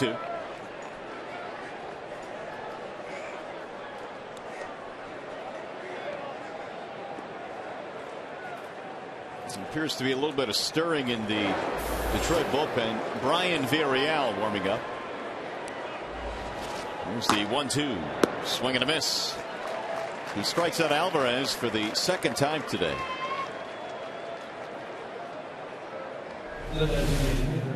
He's been able to locate that breaking ball in an unhittable area for Alvarez.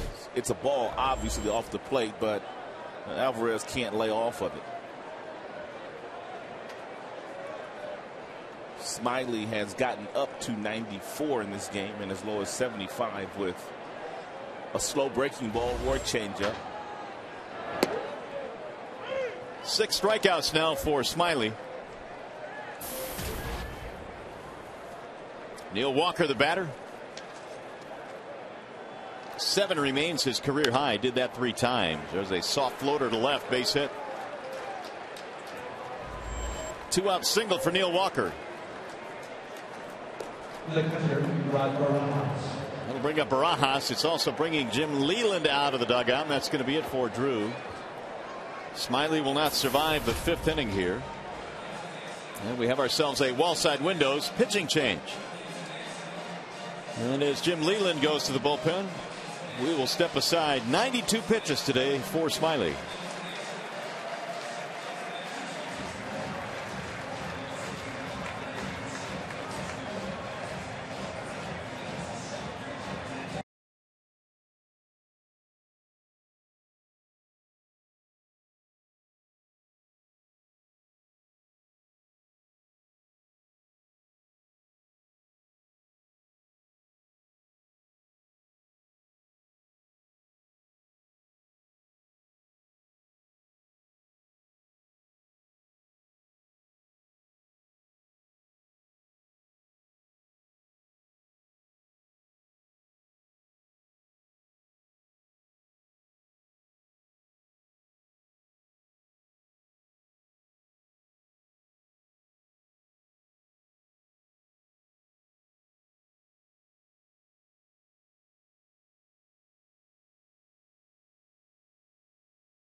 McCutchen, his second of the game. Smiley is done for the afternoon after 4 2/3 in this contest, giving up 4 earned runs. Drew Smiley put himself in a situation where he had to pitch to Andrew McCutchen, their most dangerous bat, because at both times that McCutchen came to the plate, first base was occupied by Harrison. In a perfect world, you don't even pitch to Andrew McCutchen until somebody else on their team shows you that they could beat you.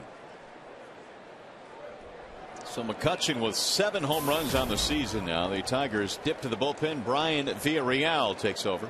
5 strikeouts for Brian in 3 2/3. He's got that fastball at 97, 98. Nice little slider. Barajas the batter. And also a very quick move over to first base.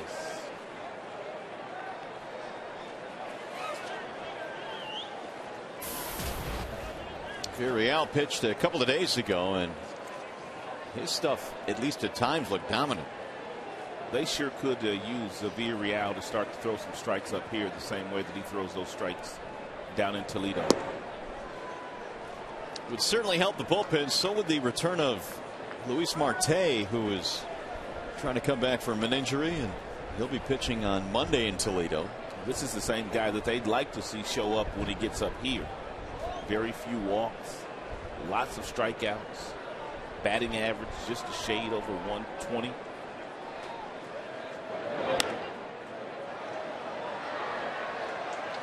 .98. Meanwhile, coming from Villarreal. It's not a straight 98 either. This ball's got some natural tailing action to it because he throws from a little bit of a low 3/4 arm slot. That's going to give you some tailing action. If you were with us the other night, we talked about how Alex Avila says that Villarreal of the relievers is the most difficult to catch because he throws so hard and has so much movement. Here's the 1-2. Lifted back out of play. 98 on the previous fastball to Barajas, and then a really good breaking ball there at 87. Somehow Barajas got a piece of it.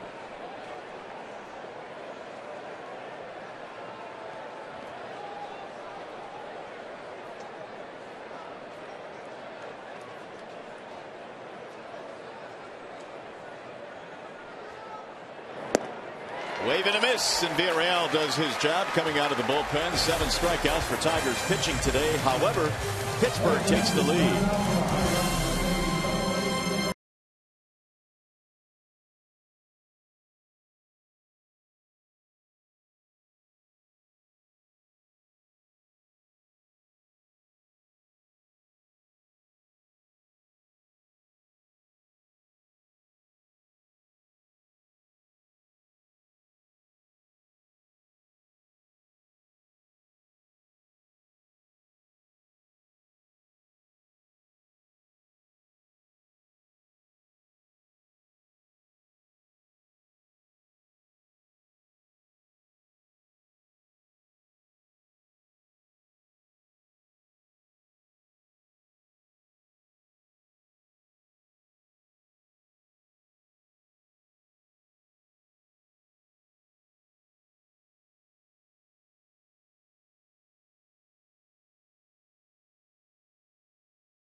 The Hall of Fame.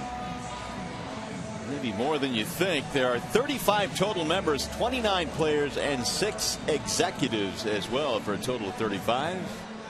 You know, I bet a lot of the fans tuning into the broadcast today didn't realize that guys like Ernie Banks, and Willie Mays, and Hank Aaron, and Roy Campanella, Don Newcomb, all got their starts in the Negro League. You know what? I will admit that I didn't realize a few of those did either, like Hank Aaron. Jack, of course. Certainly has received the most notoriety for what he did in breaking the color barrier. So the Tigers have some work to do now as Cabrera takes a ball up at his chin, 1-0. It'll be Cabrera, Fielder, Young as we go to the bottom of the 5th. It's now 4-2. Pirates have the lead on a pair of 2-run homers by Andrew McCutchen. Here's the 1-0. 2 balls, no strikes. Cabrera 1 for 2, had a single off Burnett back in the first. Both of his plate appearances today, he has hit ground balls to the right side of the infield, and that's why that first pitch by A.J. Burnett was kind of up in the end. He didn't want Cabby diving out over the plate all afternoon long.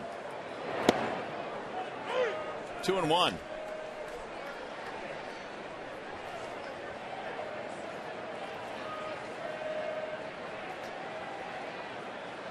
Oh, I forgot, it's Mickey.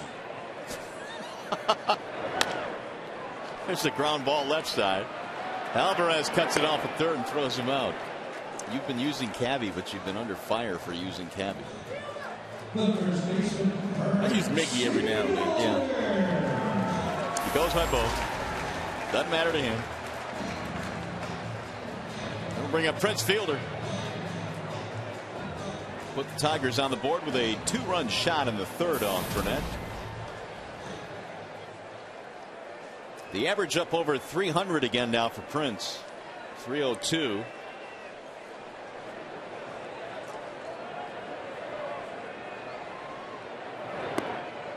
And defensively, they have returned to the shift with the bases empty against Fielder.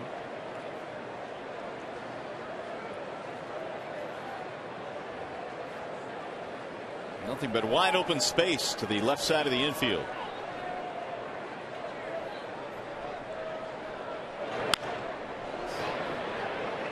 One ball, one strike. He got a breaking ball from A.J. Burnett the last time up and hit a frozen rope into the right field seats.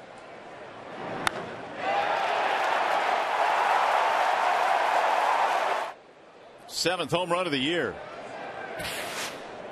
And a souvenir about halfway up. Outside, 2 balls, 1 strike.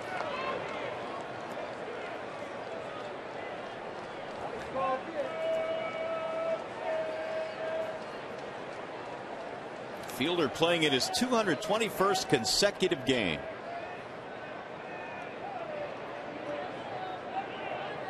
A 2-1 offering.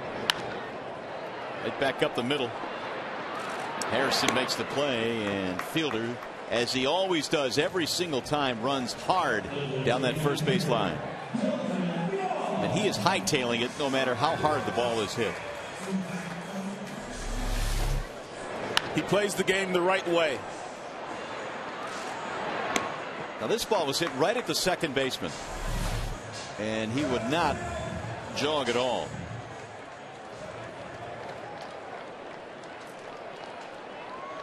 Two up, 2 down. Here's Delman Young. Single for 2 for Delman. Ball 1.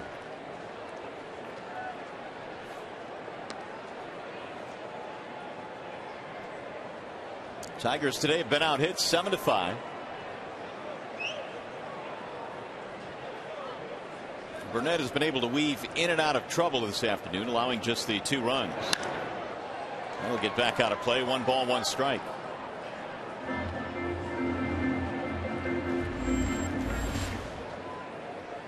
AJ now at 88. The 31 pitch second inning, by far his most stressful.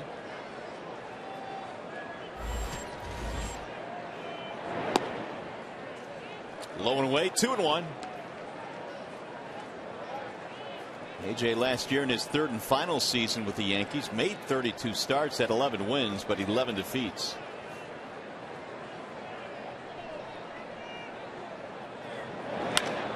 Driven in the air, deep left center field. That ball is up, and it is off the wall. Extra bases for Young, who hits the bag at second and holds up right up against the wall in left center. A 400-foot-plus double. Delman hit that ball extremely hard, and I was watching Andrew McCutchen in center field, and he gave up on it immediately. I don't know if he thought it was going to get out or he just wasn't going to catch it anyway, but Delman gets himself a double. Look at Andrew McCutchen in center field. He just started jogging for this thing. I don't know if he thought it was going to get out himself. Meanwhile, Young continues to perk up. 2 hits last night, 2 hits today. And now the tying run coming to the plate. Alex Avila, as they get on the telephone and alert the bullpen. Ball 1. Tigers this afternoon 1 for 5 with men in scoring position.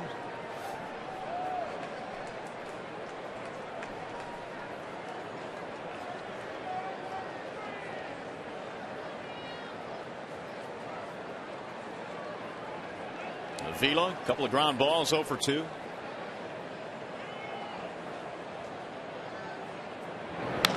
Bouncing ball again. This is foul outside of the bag at first.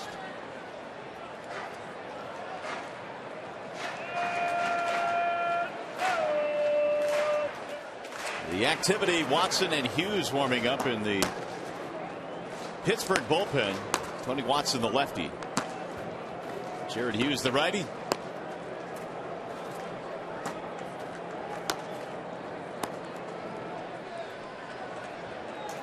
And they're quickly warming up as Burnett beginning to approach 100 in the pitch total. He has 92 so far. The 1-1. Swing and a miss. 1-2.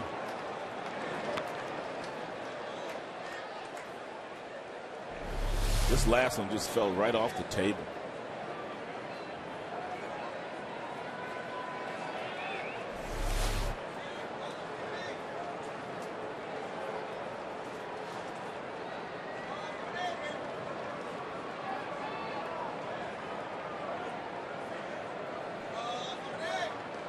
Two-out double by Delman Young, giving the Tigers some life here in the 5th inning. Down by 2. 4-2 is our score.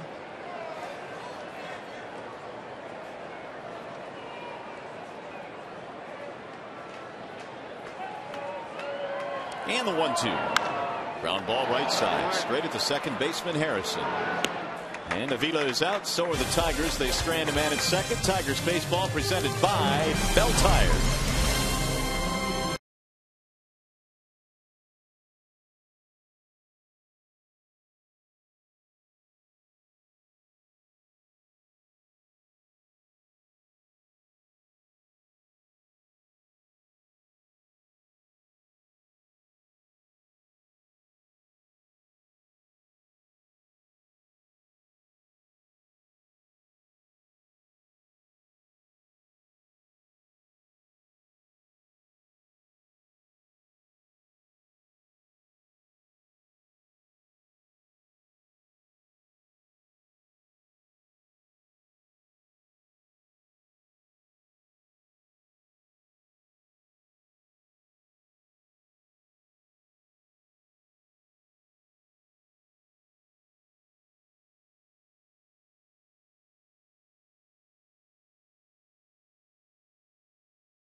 Game of these four, which is your favorite Negro Leagues nickname for a player? Was it A, Buck for Buck O'Neill, B, Turkey for Turkey Stearns, C, Bebop or Bebop Gordon, or D, Cool Papa Bell?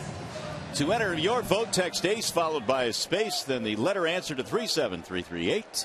See the final results postgame during Tigers Live. I kind of have a feeling I know which one's going to win that today. Do you? I don't have a strong feeling either way. I've got my favorite. Well, the Tigers are down by 2 as we go to the 6th.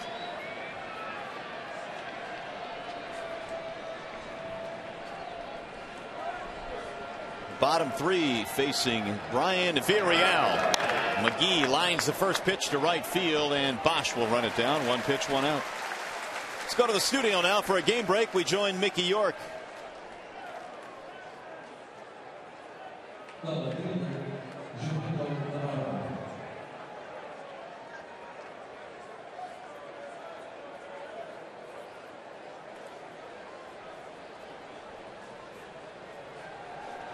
All right, Mick, thank you. Here the Tigers are down by 2. Pirates have a couple of 2-run shots from Andrew McCutchen. Jamaico Navarro looks at a ball at 96 miles an hour from Villarreal.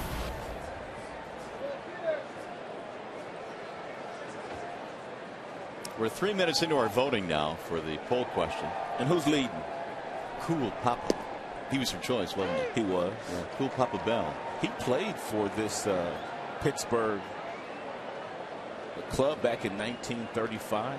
They won a championship. He was on the team. Satchel Paige was on the team. And Josh Gibson also was on the team. My guy Bebop is second. So it's Cool Papa and Bebop right now running 1-2. They say that Josh Gibson was one of the best power hitters ever to play. That's what we hear. 1 and 2 could hit him a long, long way. Negro leagues or any league. A flat-footed swing there by Navarro. Villarreal has his first, or make it second, strikeout of the game. Stars in 20.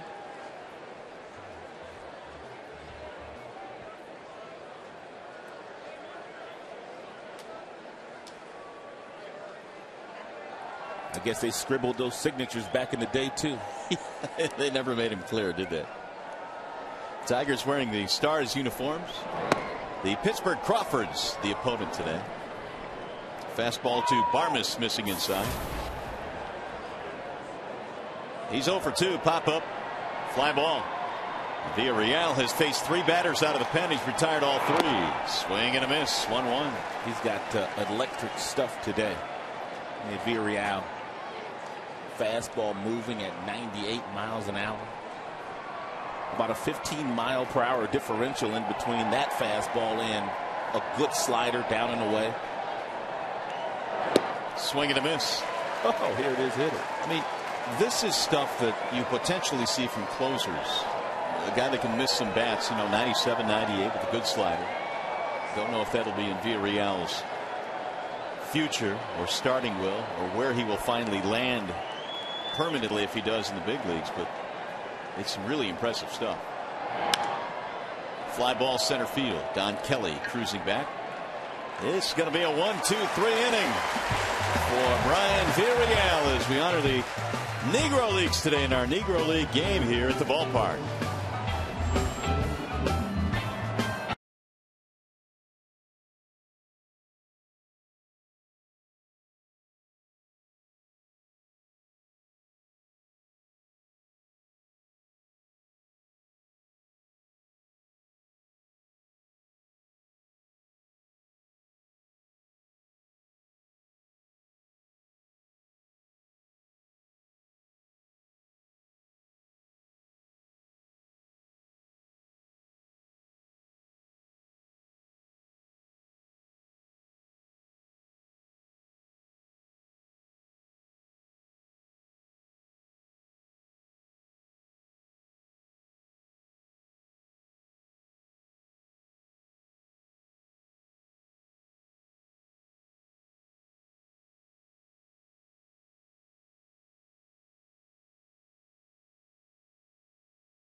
on the menu here today, Ryan? Well, Andrew McCutchen, he got it going for Pittsburgh very early, and then Prince was able to tie the score. He knotted the score at 2, not before. Andrew McCutchen comes up in the 5th inning and does it again. And that broke the tie. It's 4-2 in favor of the Pirates. And here come the Tigers in the bottom of the 6th. Bosch, Peralta, Santiago, bottom 3 hitters facing A.J. Burnett. There's now 4 2-run homers that Drew Smyly has given up in his last 2 starts. 2 to the White Sox and 2 today to McCutchen. Missed it outside. 2 balls and no strikes.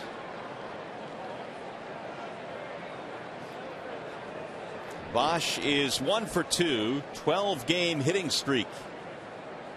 Real friendly count here for Bosch to pick out a fastball and drill it somewhere. He got up and fouled it off. 2-1. Tigers have been out hit 7-6. Detroit left the bases loaded back in the 2nd. They left a runner at 3rd in the 4th, and a 2-out double in the 5th was stranded as well by Burnett.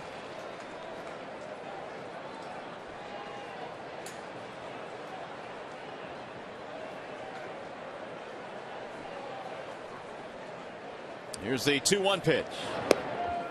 In for a strike. Expect Bosch to heat up here as the weather gets warmer. He had no problem down in Lakeland where it was very warm in spring training. But he did have surgery on that left thumb last year, and it's a little chilly at the beginning of the season here in April. And I'm sure that bothered him a little bit. Anytime you have any kind of surgery when it's cold, that area is going to hurt. Missed low. 3-2. That really was the first cool weather that Brennan played in since having that surgery, which caused him to miss the end of last season, postseason as well.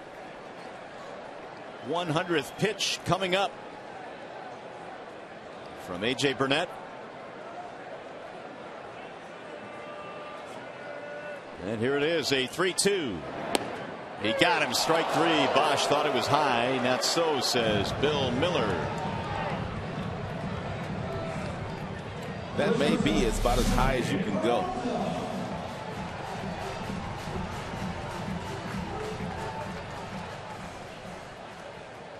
Mr. Foxtrack says you're right. That is about as high as you can go, and have it called a strike by the home plate umpire. It's the first strikeout of the game for A.J. Burnett. There's Peralta. Bender in for a strike. Johnny 0 for 1, had a base on balls back in the 2nd.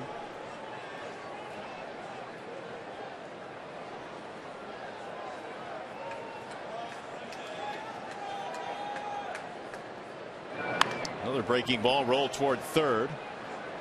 Alvarez gobbles it up and throws him out. 2 up, 2 down here in the 6th inning. See if Santiago can get something going here. 0 for 1 with a walk for Ramon.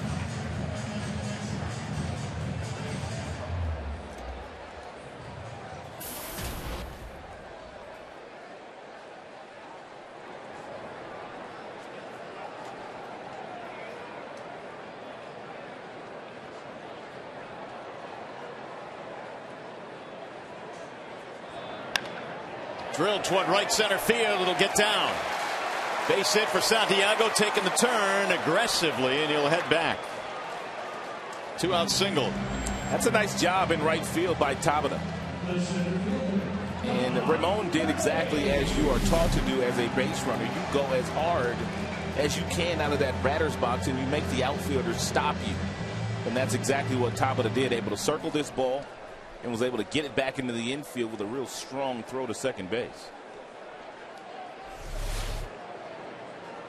Don Kelly with 2 outs. Walk, steal, did not score back in the 4th. 0 for 2 otherwise.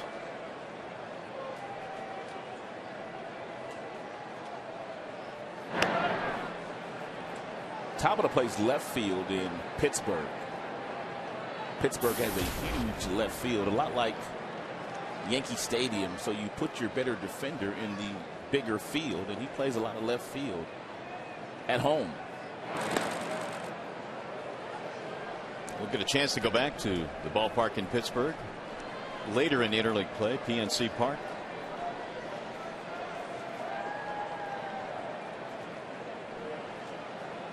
Don Kelly grew up not too far from Pittsburgh. And he looks at a strike. Butler, Pennsylvania, which is about an hour from downtown Pittsburgh. Broke into the Tigers organization, got to the big leagues with the Pirates a few years back, and then reacquired by Detroit.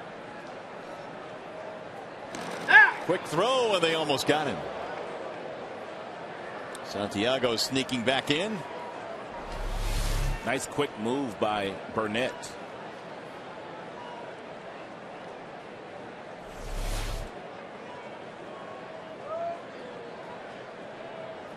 And the 0-1. Tried to check it, couldn't do it. 0-2. Let's take one more look at this pick. In most infield coaches, they try to teach the first baseman to let the ball travel as far as it's going to travel. You can see that McGee reaches out to get that ball and then has to reach back to try to tag Santiago. If he simply would have allowed that ball to travel further and simply dropped the glove on the hand of Santiago, they may have gotten a pick out of that.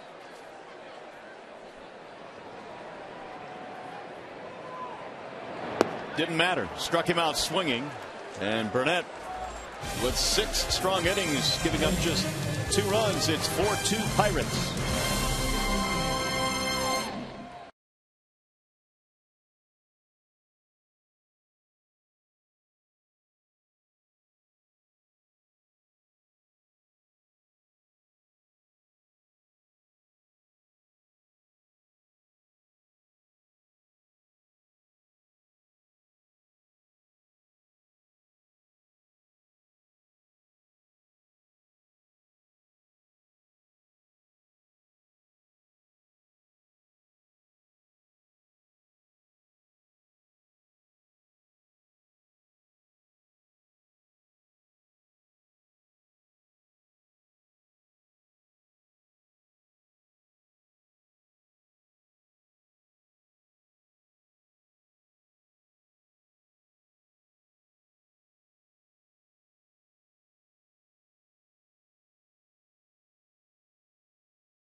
Chatting about this a little bit earlier, some of the big names that you may not have known that have played in the Negro Leagues. And you talk about big names, these are huge. Huge names.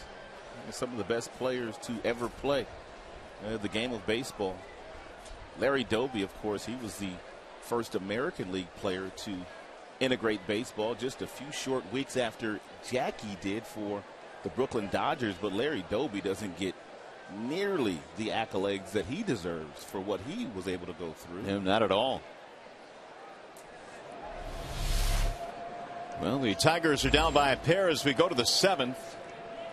It'll be Jose Tabata, the leadoff man. Villarreal is still out there. He fires a strike at 97 miles an hour. Brian came on in the 5th. He struck out Barajas, a 1-2-3 6th, and now back to work here in the 7th.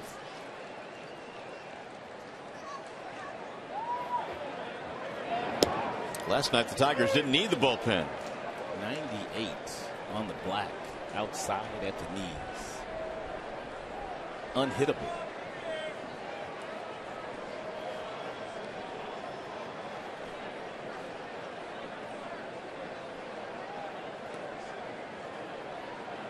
Here's the 0-2. On the ground is second.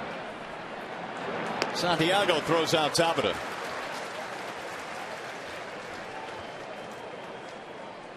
Five in a row retired by Villarreal. And that'll bring up Josh Harrison.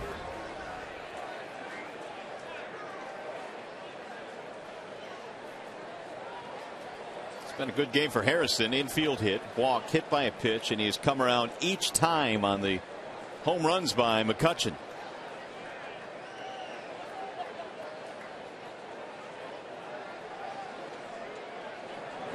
Swing and a miss in 97. So Villarreal just letting it all hang out here this afternoon. He has been up for 90 since coming in. And he realizes that more than likely this is going to be his last inning of work.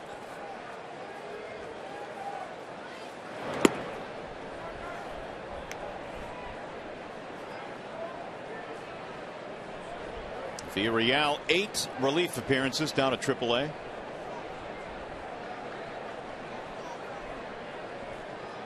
.22 strikeouts in 14 innings.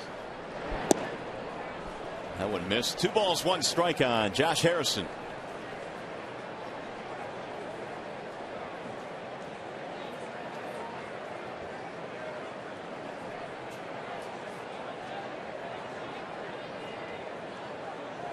Now the 2-1 pitch. Swing and a miss. 2 balls, 2 strikes.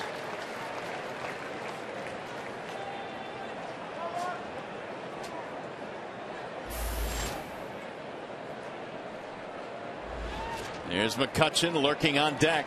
Been a one-man wrecking crew today for the Pirates. Couple of homers, 4 RBIs. And the 2-2. Swing and a miss. Harrison is out of there.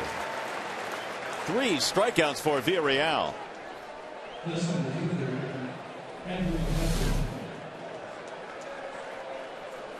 That is paint right there at 97.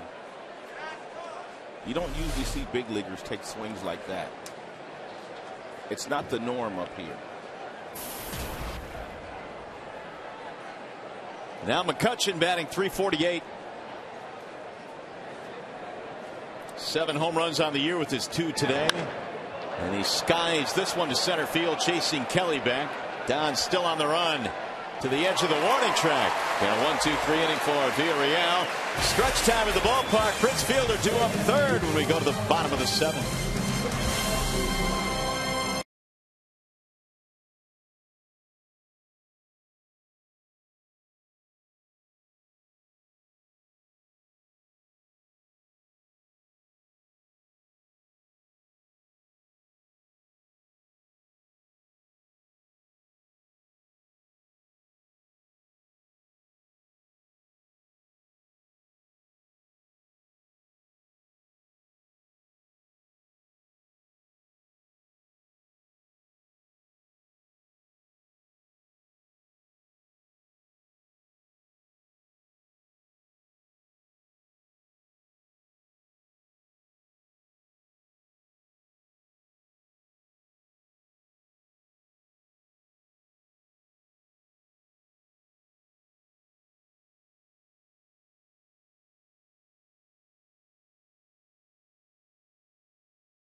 There is our Comerica game summary this afternoon for the ballpark. Prince Fielder, his 28th career home run against the Pirates.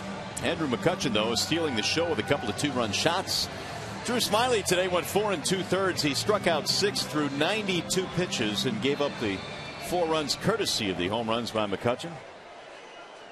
And it's 4-2 in favor of the Pirates. Here's a familiar face. Jason Grilli is on now for Pittsburgh. Jason is pitching some really good baseball out of that bullpen this year for Pittsburgh. 16 games already logged for Grilli, the former Tiger. 1-1 record with a really good ERA. Look at the strikeouts, though. 25 strikeouts for Jason in 16 innings. So Grilli goes to work, and the first pitch is high at 95 miles an hour to Andy Dirks. Nate McClouth is the new left fielder, replacing Jamaico Navarro. 4 runs, 7 hits for the Pirates. Tigers 2 runs, 7 hits. Grilli's 1-0 in there for a strike, 1-1. Jim likes to talk about Grilli and what he did on that 2006 team that they got all the way to the World Series. Some of the outs that he got out of the bullpen that year were huge. Here's the 1-1. Missed it outside. Grilli pitched here in Detroit from 05 through part of 08. Of course, his dad Steve pitched here in the Motor City. Jason was born in Royal Oak.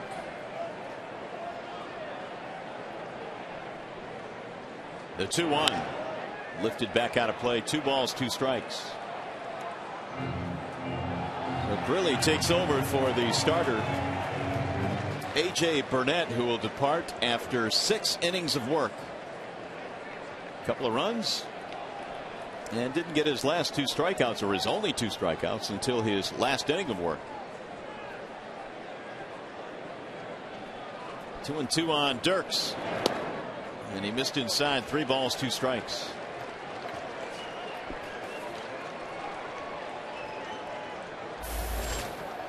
Cabrera waiting on deck.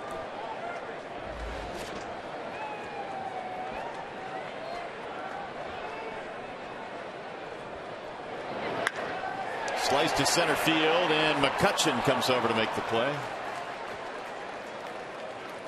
1 out. We talked about the Grillis, father and son, both playing for the Tigers. Of course, Cecil and Prince did. Here's some of the other Detroit sports pro teams, like father, like son. Gordy and Mark Howe played for the Red Wings. Mel and Mike Farr.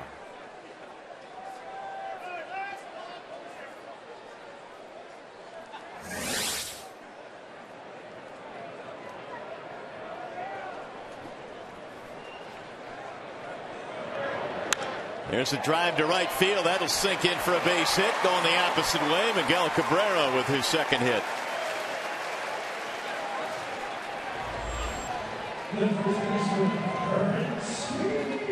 Hey fans, Sunday, June 3rd, the Tigers battle the New York Yankees at 105. All kids 14 and under receive a Prince Fielder poster. For tickets, call 866-66-TIGER or log on to tigers.com.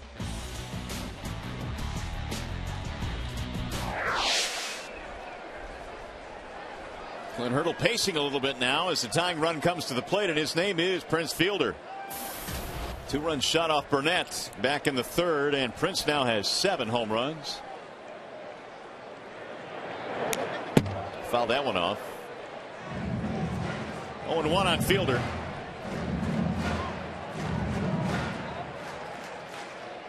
Grilli was with the Cleveland Indians organization back in 2010, but had knee surgery, missed that entire year, and then came back with the Pirates last year.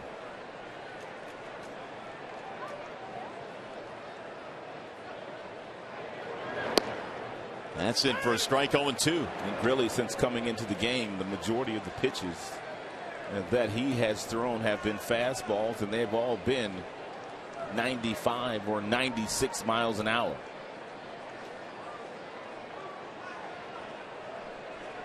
Working ahead of Prince Fielder. Slice to left field. Base hit. Cabrera moves to second base. Fielder is on. We have seen Prince do this quite often this year. With 2 strikes, he kind of cuts his swing down a little bit. It's a fastball that appears to be up and out of the strike zone, but just a really short, quick swing by Prince and able to beat that shift that Pittsburgh was playing on him.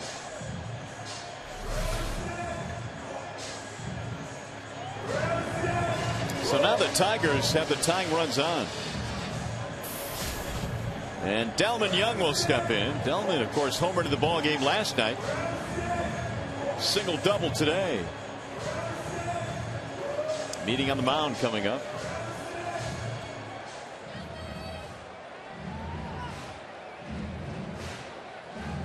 And Grilli, after getting the first hitter, although that ball was hit pretty hard to center field, has given up back-to-back hits.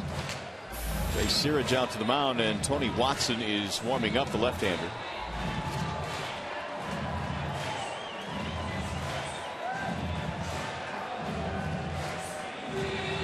Bill Miller out to break it up.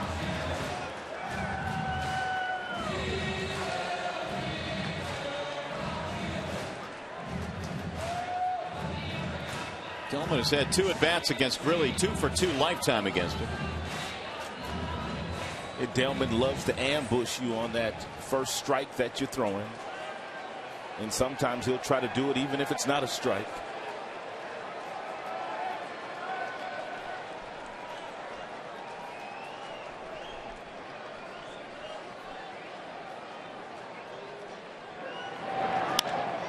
Driven in the air to center. McCutchen going back. He'll get there. Cabrera tags up from second. He'll get to third. And so he went after the first pitch, but not deep enough to center field. 2 gone. It's going to be up to Avila.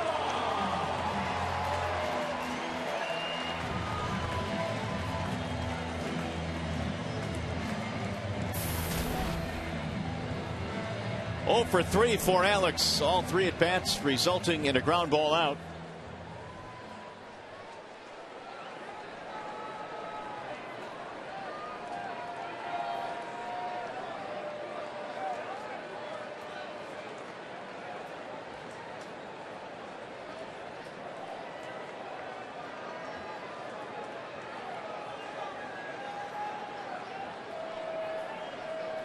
Tigers today 1 for 7 with men in scoring position. Down 4-2 in this game in the 7th inning. He did not go.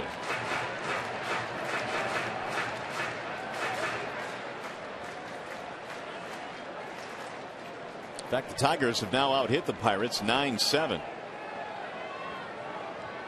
2 hits for Cabrera, 2 for Fielder, and 2 for Young in the middle of their lineup. Dirks has a double and run scored. 1 ball, 1 strike. Again, the shadows now really starting to creep out over home plate and even the pitcher's mound now. The 4 o'clock start this afternoon, shadows becoming somewhat of an issue.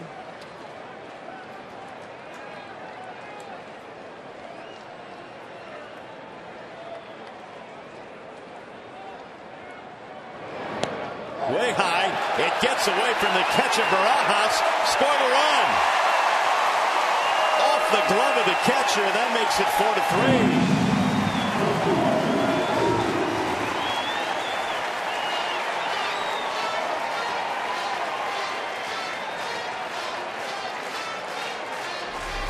It's a gift run for the Tigers.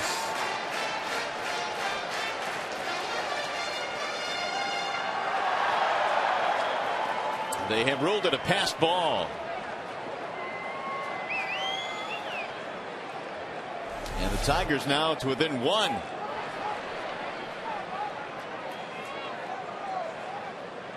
Not only that, the tying run in scoring position for Avila. Breaking ball dives in for a strike. 2-2. Good breaking ball there from Jason Grilli in the 2-1 count. No doubt Avila dialed in for the fastball and didn't get it.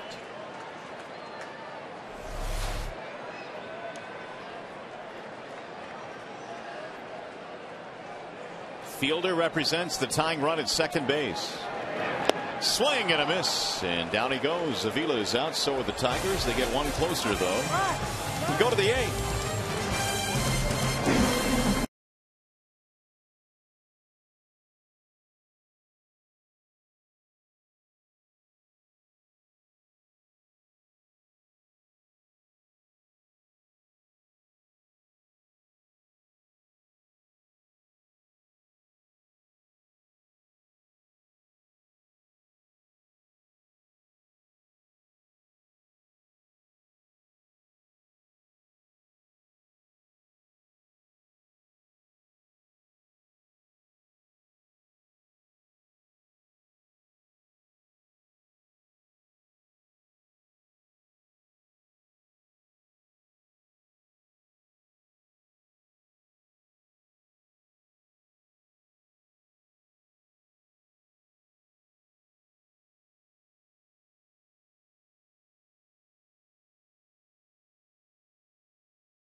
One run with a couple of innings to play.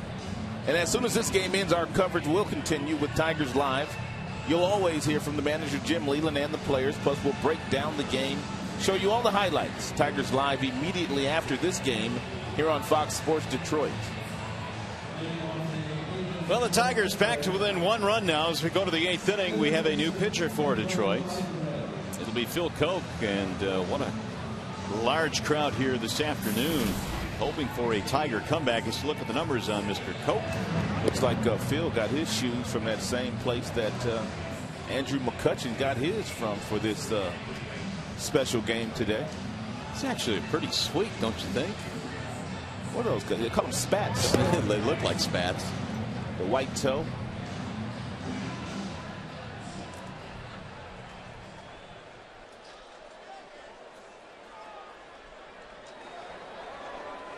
Nice. You got a pair of those in your closet. I know you do. I wish I did. I sure would sport them. Would you wear them out? I'd wear them up here. I know you would. You know me all too well. So McCutchen and Koch win the awards for the best shoes today. 4-3 Pirates as we go to the 8th. Pedro Alvarez leads it off. Waving a miss. Alvarez has struck out twice in this game, and he struck out twice last night. Well, if Phil locates his breaking ball where he just located that first one to Alvarez, he will have the hat trick today. Swing and a miss.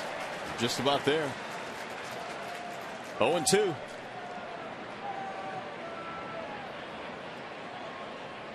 Strikeouts in the 3rd and 5th innings for Alvarez.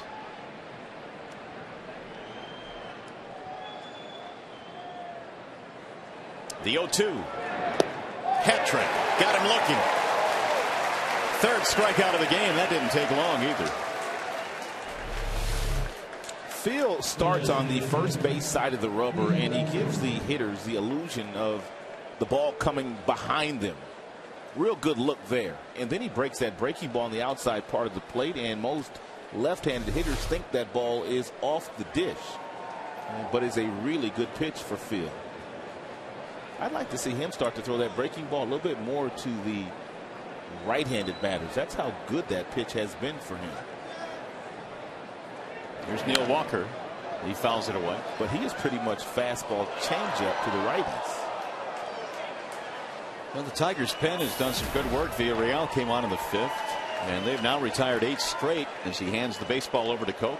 Well, they've done just as Jim hopes they do in ball games that are close. and they're trailing early, bullpen slows down the other team and gives his offense a chance to catch up. Not only that, but Tigers pitching in this game has struck out 10 Pittsburgh hitters.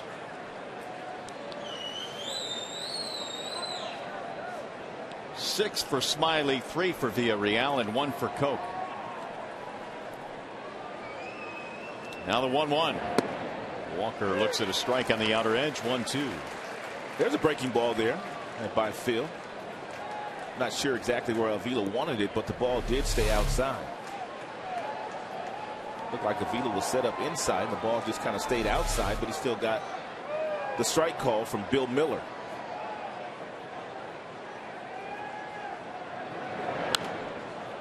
Back out of play.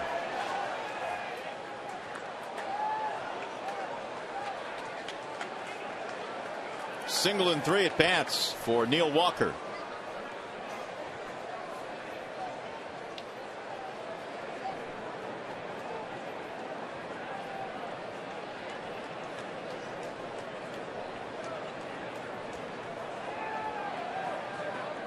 The 1-2 is lined into left field. Base hit.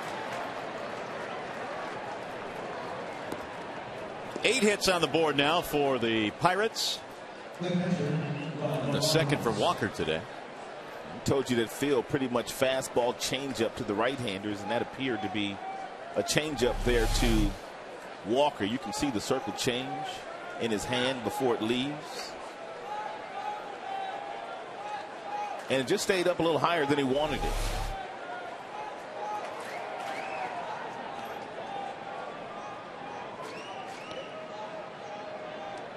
Tough day for Barajas. 3 strikeouts. 0-1. All of them swinging.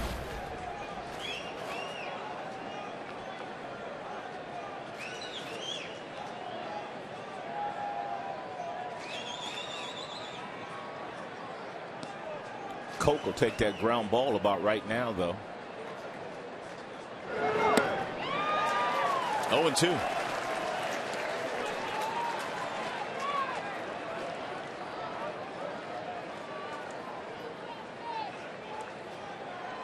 You've already struck out 3 times in this game. You're down 0-2.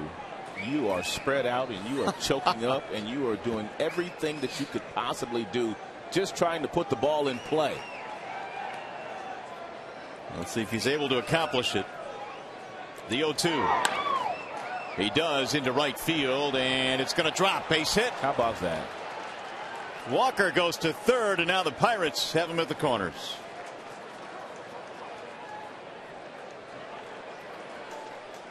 And they have 9 hits.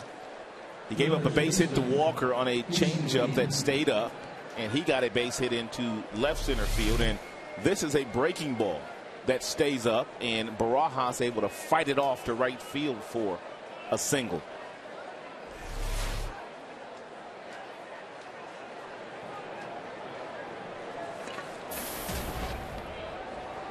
Here is Casey McGee. 1 for 3 today for McGee. He came in 0 for his previous 20 before singling in his first at bat.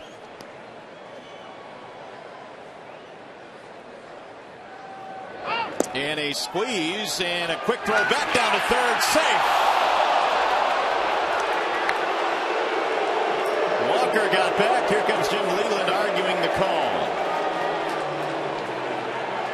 Is that a safety?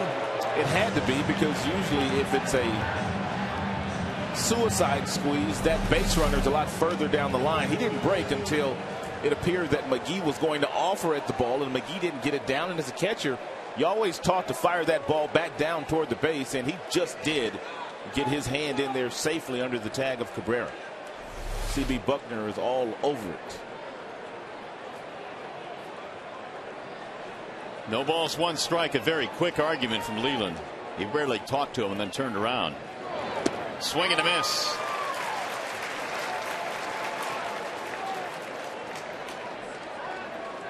Last 2 hitters have singled with 2 strikes against Phil.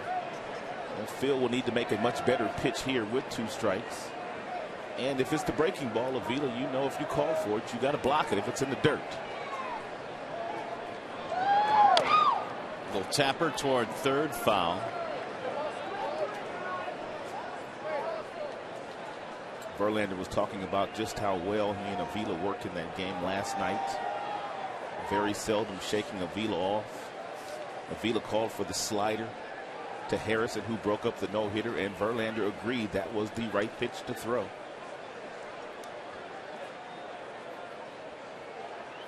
Verlander was talking about Avila today and just talking about how much and how comfortable he feels with him behind the plate.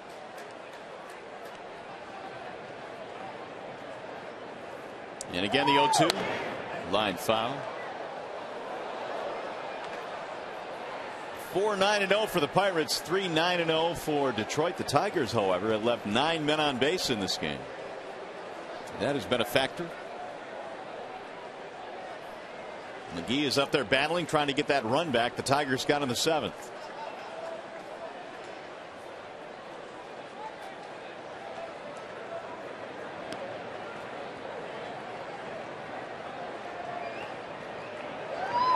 Swing and a miss. Coke strikes him out. There's that breaking ball down and in.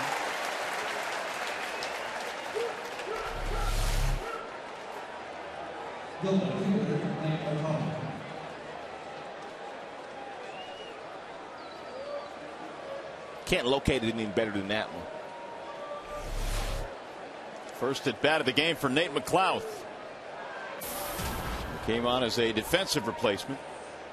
0 for 3 in last night's game. McClouth batting 157.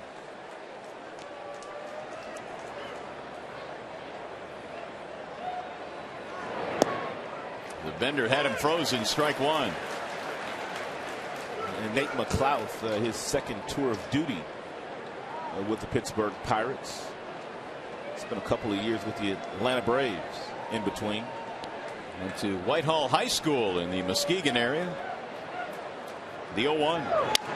Soft roller hit towards short. Barehanding Peralta. Quick throw. Scooped by Prince. Look out, Prince.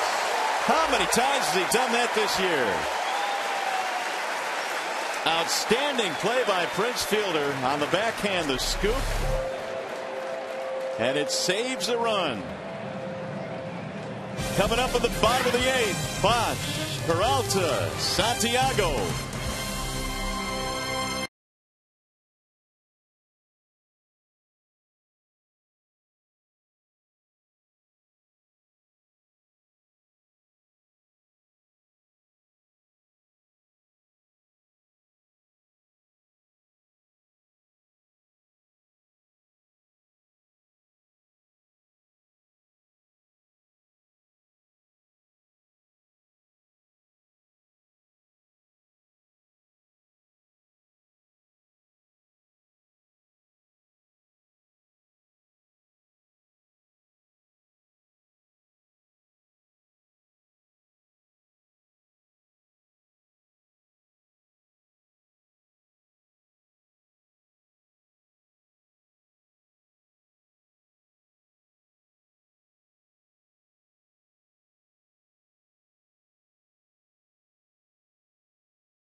Keep up with your Tigers on MLB.com at bat 12 for your iPhone, iPad, Android, and Windows Mobile. Get live audio pitch tracking, video highlights, and much more. Text at bat to 318-26 or visit Tigers.com for details.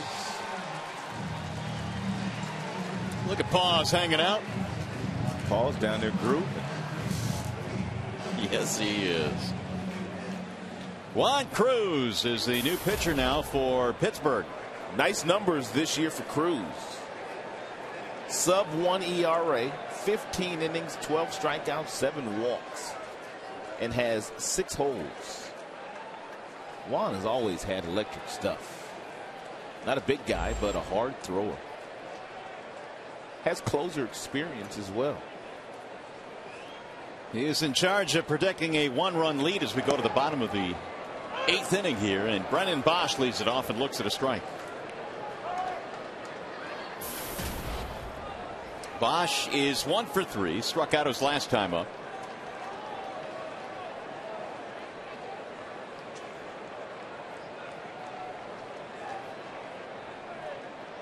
Here's the 0-1. Breaking ball and a good one on the outer edge. 0-2. Juan Cruz in his 12th season. You're looking at his career numbers. He's pitched with Tampa, KC, Arizona, Atlanta, Chicago.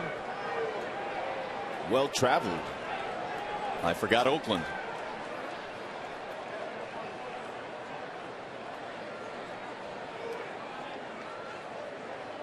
Now the 0-2. Back out of play. Each team 9 hits. Tigers got 1 back on that pass ball in the 7th. Draw a little bit closer. The Pittsburgh Pirates at first base, McGee playing real close to the line. They don't want any doubles hit down the first baseline, but Cruz continues to pitch Brennan Bosch the opposite way. He's pitching him outside.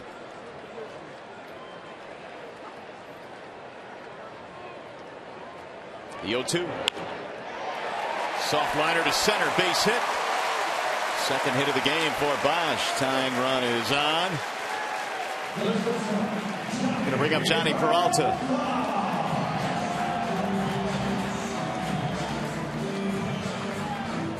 Johnny is 0 for 2 with a base on balls. AJ Burnett started this one for the Pirates. Grilly came on, gave up a run in the 7th, and now Juan Cruz here in the 8th.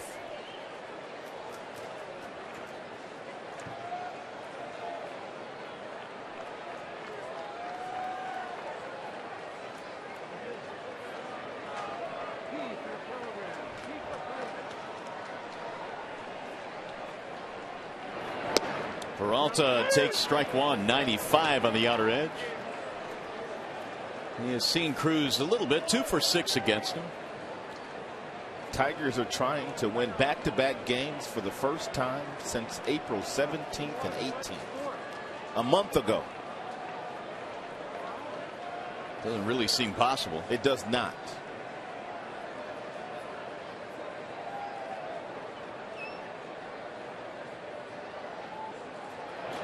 Swing and a miss. 0-2. Really good breaking ball there. 93, 94 with the fastball. Same arm speed with his breaking ball, and he threw it 13 miles per hour slower.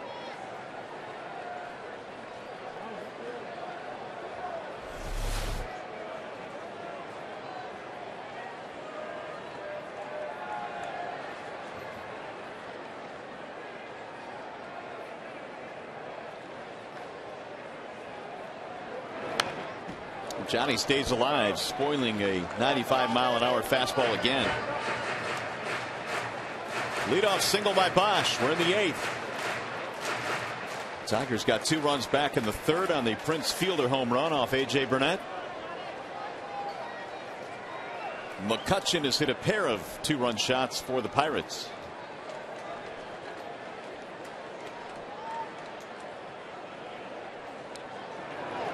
Way outside, 1-2.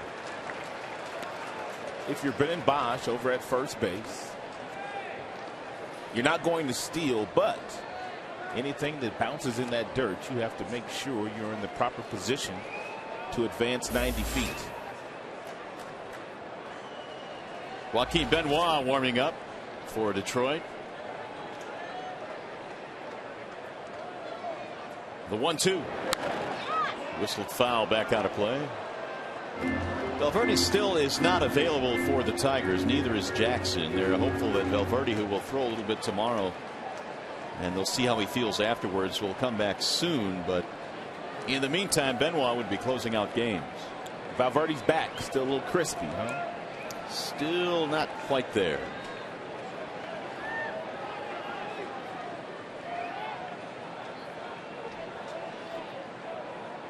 Jackson said he took a few swings today, not full speed, but just a few to see how that stomach muscle was feeling. Catcher unable to hold on. Barajas couldn't hold strike 3. The one thing with Jackson is you have to make sure when you do come back you're 100%. You don't want that injury lingering. And you also don't want the injury to affect the way that you've been swinging the bat. 331 this year, 17 RBIs. Having a tremendous season. Swing and a miss, and he finally gets Peralta. 1 gone. Cruz has his first strikeout.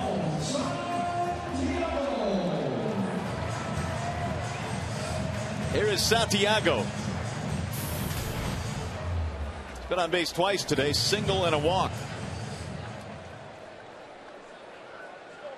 Jim gave Santiago a start a couple of days ago at shortstop.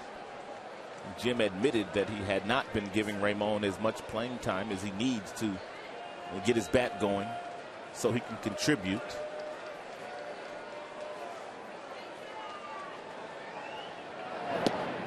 That's in for a strike. The Tigers again today, because of the injuries, are effectively playing with one man on the bench, and that would be Rayburn. They also have Jackson, but he's not available, and Laird, but you've got to be careful on how you use him because he's your backup catcher, especially in a one-run game here late.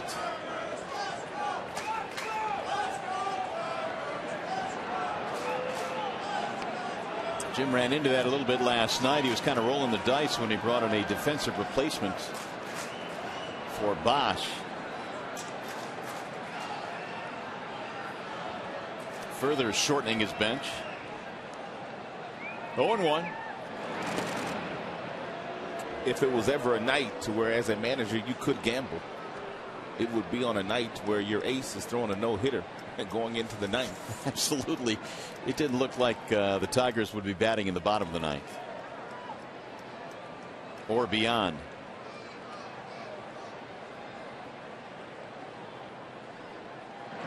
Santiago looks it into the catcher's glove for ball 1.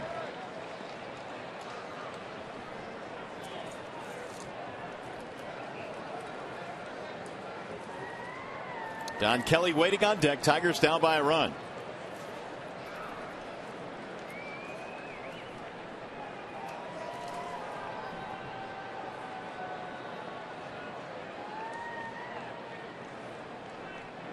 And the 1-1.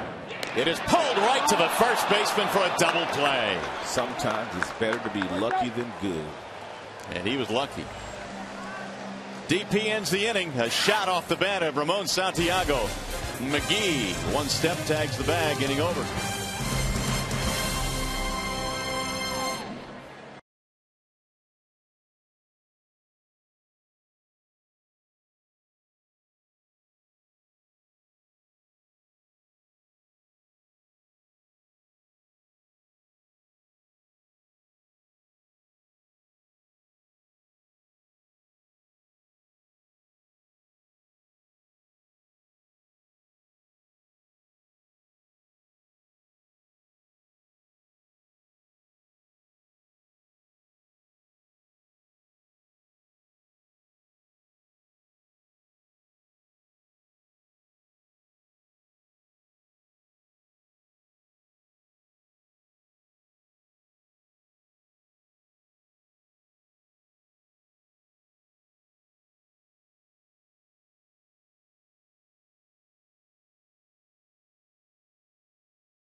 Central Division standings. Cleveland now 23-17. Well, the Tigers will have a chance to go and see that Cleveland Indians team up close and personal when they head out on their next road trip for 3 games.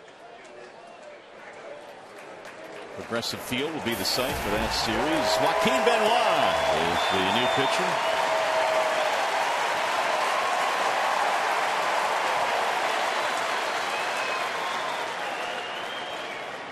Benoit making his 18th appearance. Clint Barmes will lead it off for the number 9 hitter, then Tabata and Harrison to follow. Some of you may be wondering what that loud round of applause was for. They put Justin Verlander's picture up on the scoreboard and 42,000 people erupted. First pitch is high, 1 ball and no strikes to Barmes. What a crowd here today. 42-953. Got a glimpse of JV sitting on the bench, and they all gave him a big round of applause. So over 80,000 fans have packed in for the first 2 games in this series. Negro League's weekend here at the ballpark. Wave and a miss.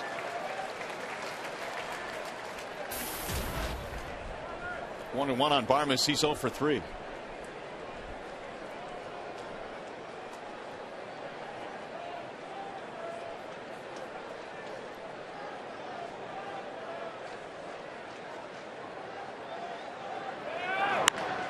Driven down the left field line, but it's going to hook.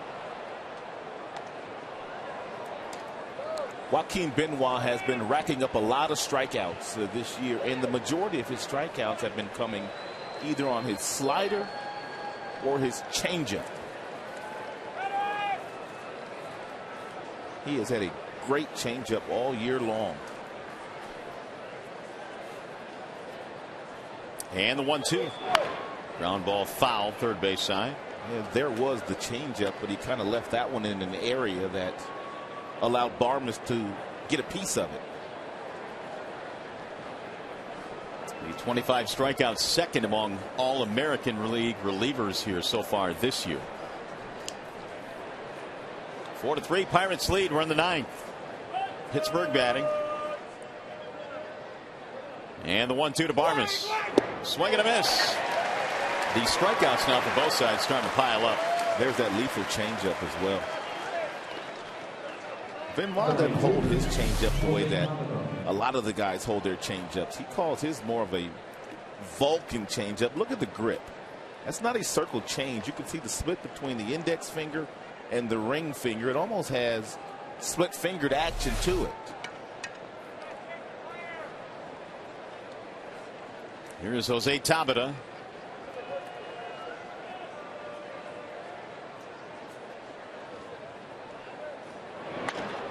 He whistles one foul, back out of play, 0-1. Tigers pitching tonight has rolled up 12 strikeouts. Boy, Villarreal looked good today. Didn't he, though? I mean, he faced 7 batters, got all 7 of them. Struck out 3. Handed the ball over to Phil Koch, who pitched through the 8th, and now Benoit here in the 9th.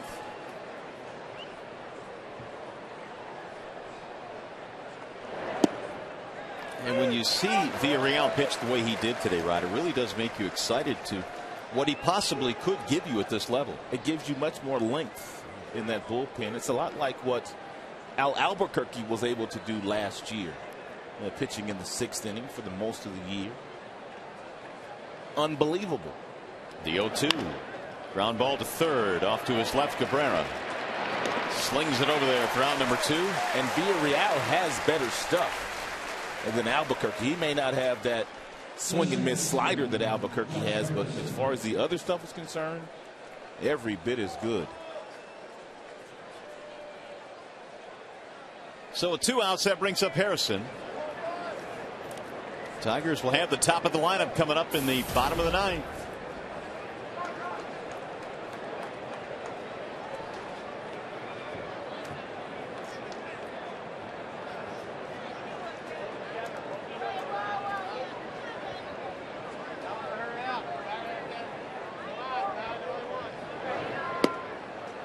Ball 1 to Josh Harrison. Single, walk, hit by pitch, and a strikeout in this game. He has scored twice. on base for the 2 McCutchen 2-run homers. That's how Pittsburgh has gotten their runs in this game.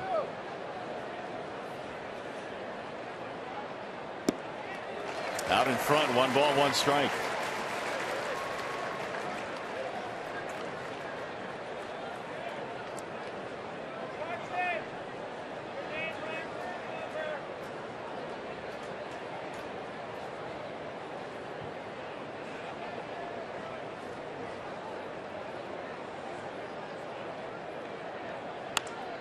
That's in the air. Shallow left field. Dirk's coming in, and that is that. It's a 1-2-3 inning for Benoit. Let's get the bats going. Miguel Cabrera coming up, 3rd to the bottom of the 9th.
Sports Detroit is brought to you by Comerica Bank. Strength and stability since 1849.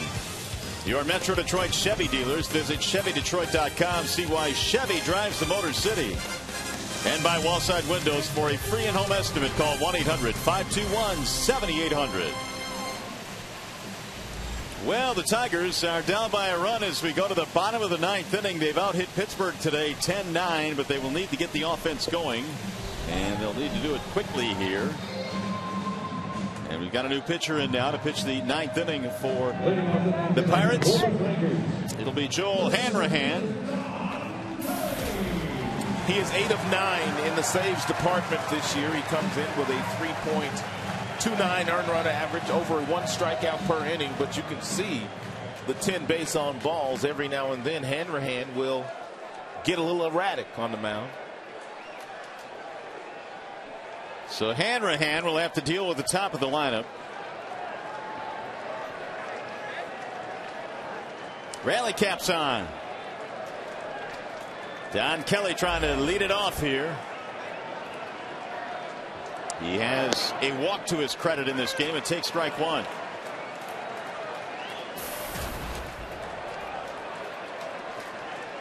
Pedro Alvarez is guarding against the bunt at 3rd. Now he's backing up a little bit. He was on the grass. There's a foul back out of play, and now it's 0-2, so the bunt's certainly not in order here. 4-9-0 on the scoreboard for the Pirates. The Tigers 3 runs, 10 hits, no errors.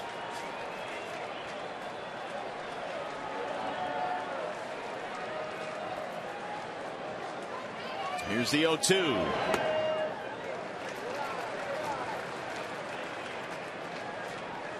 Hanrahan saved 40 games last year for the Pirates, made 70 appearances. 2nd straight year in which he had 70 or more appearances out of the pen. And he missed outside. 2 balls, 2 strikes. 97. Some nice tailing action to it.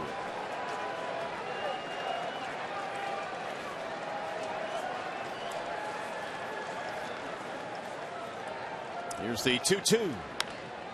Fouled back out of play. What do you got on the beard of Hanrahan? You got a thumbs up or a thumbs down? I don't particularly care for it.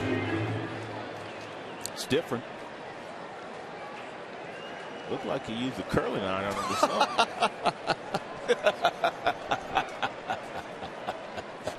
He may have Curled it up before he came out. You see him telling the club, "Give me a curling iron." 2-2. And Don Kelly.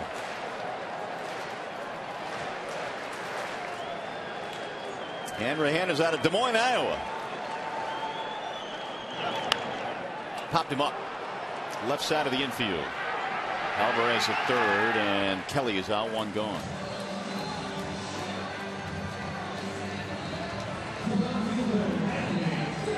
That will bring up Andy Dirks.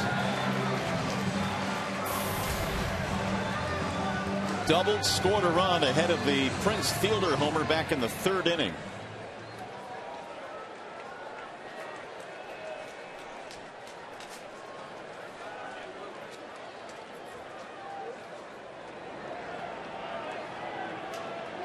Shadows covering the infield for the most part.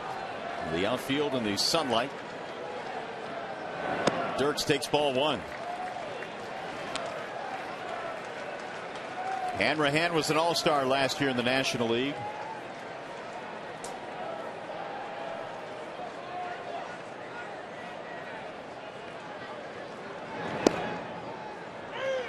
And to go with his 40 saves, he had an ERA of 1.83 in 70 appearances.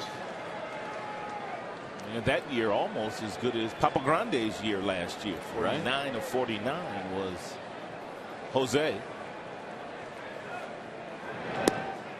On the outer edge, and now it's 1-2 as Dirks backs out of the box. What about this one? Every single pitch that Hanrahan has thrown has been outside to the left-handed batters, and that one appeared to be well off the plate outside, but a real nice frame job by Barajas, the catcher. Ever so slightly pulling that right back into the strike zone. Rolled foul. If you weren't with us earlier, I told you that Rod Barajas behind the plate was signed in 1996 out of a tryout camp. You don't hear that very often, guys getting a chance to play pro ball out of tryout camps. It's a long shot, to say the least. Swing and a miss. Dirks is out of there, and Hanrahan has picked up a strikeout, 2 gone. However, he's got one big mountain to climb. Miguel Cabrera. He will not try to take this 97, 98 mile per hour fastball that Hanrahan is throwing here today and pull it. He will simply try to hit the ball to right center field or right field. He realizes how difficult it is to turn on a fastball that high in velocity.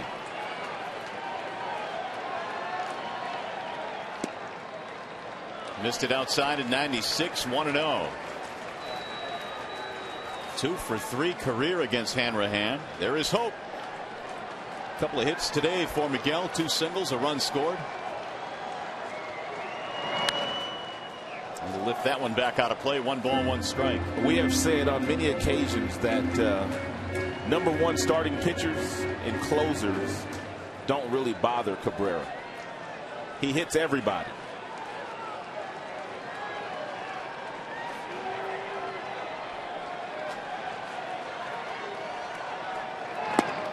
Ball high, 2-1. Fielder on deck.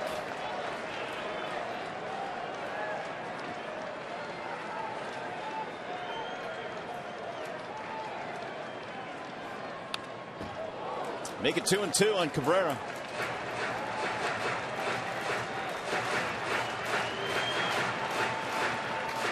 After 4 straight fastballs, Cabrera may have to lay off one of these sliders. I'm sure Hanrahan will try to throw it out of the strike zone.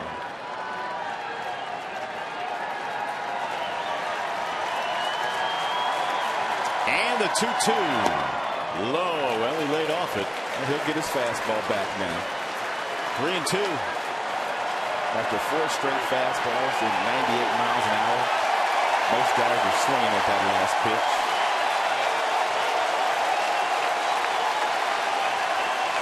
3-2 pitch. He walked him.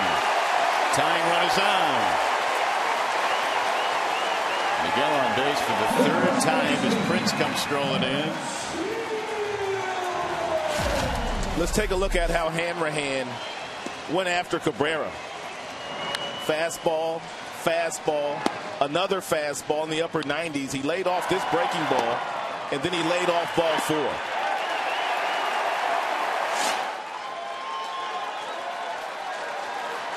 Fielder has homered against Hanrahan. He is 3 for 8 career against him.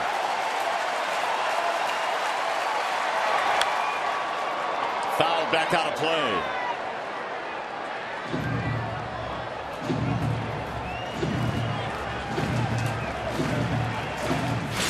Prince has already played long ball in this game if you're just joining us. That came off A.J. Burnett.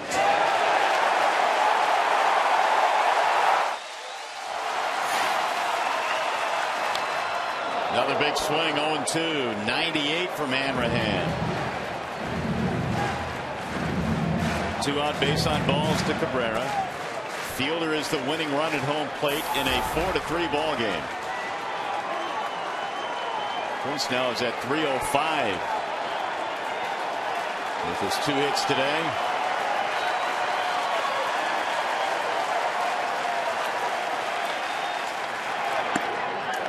Way high at 98. 1-2. Defense is playing Fielder straight up. No shift being employed right now. With Cabrera at first base. Winning run at the plate.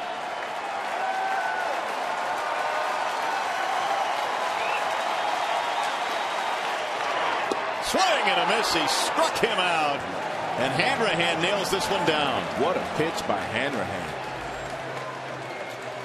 Previous pitch 98 upstairs to change the eye level, and then went right back downstairs with his best breaking ball of the inning.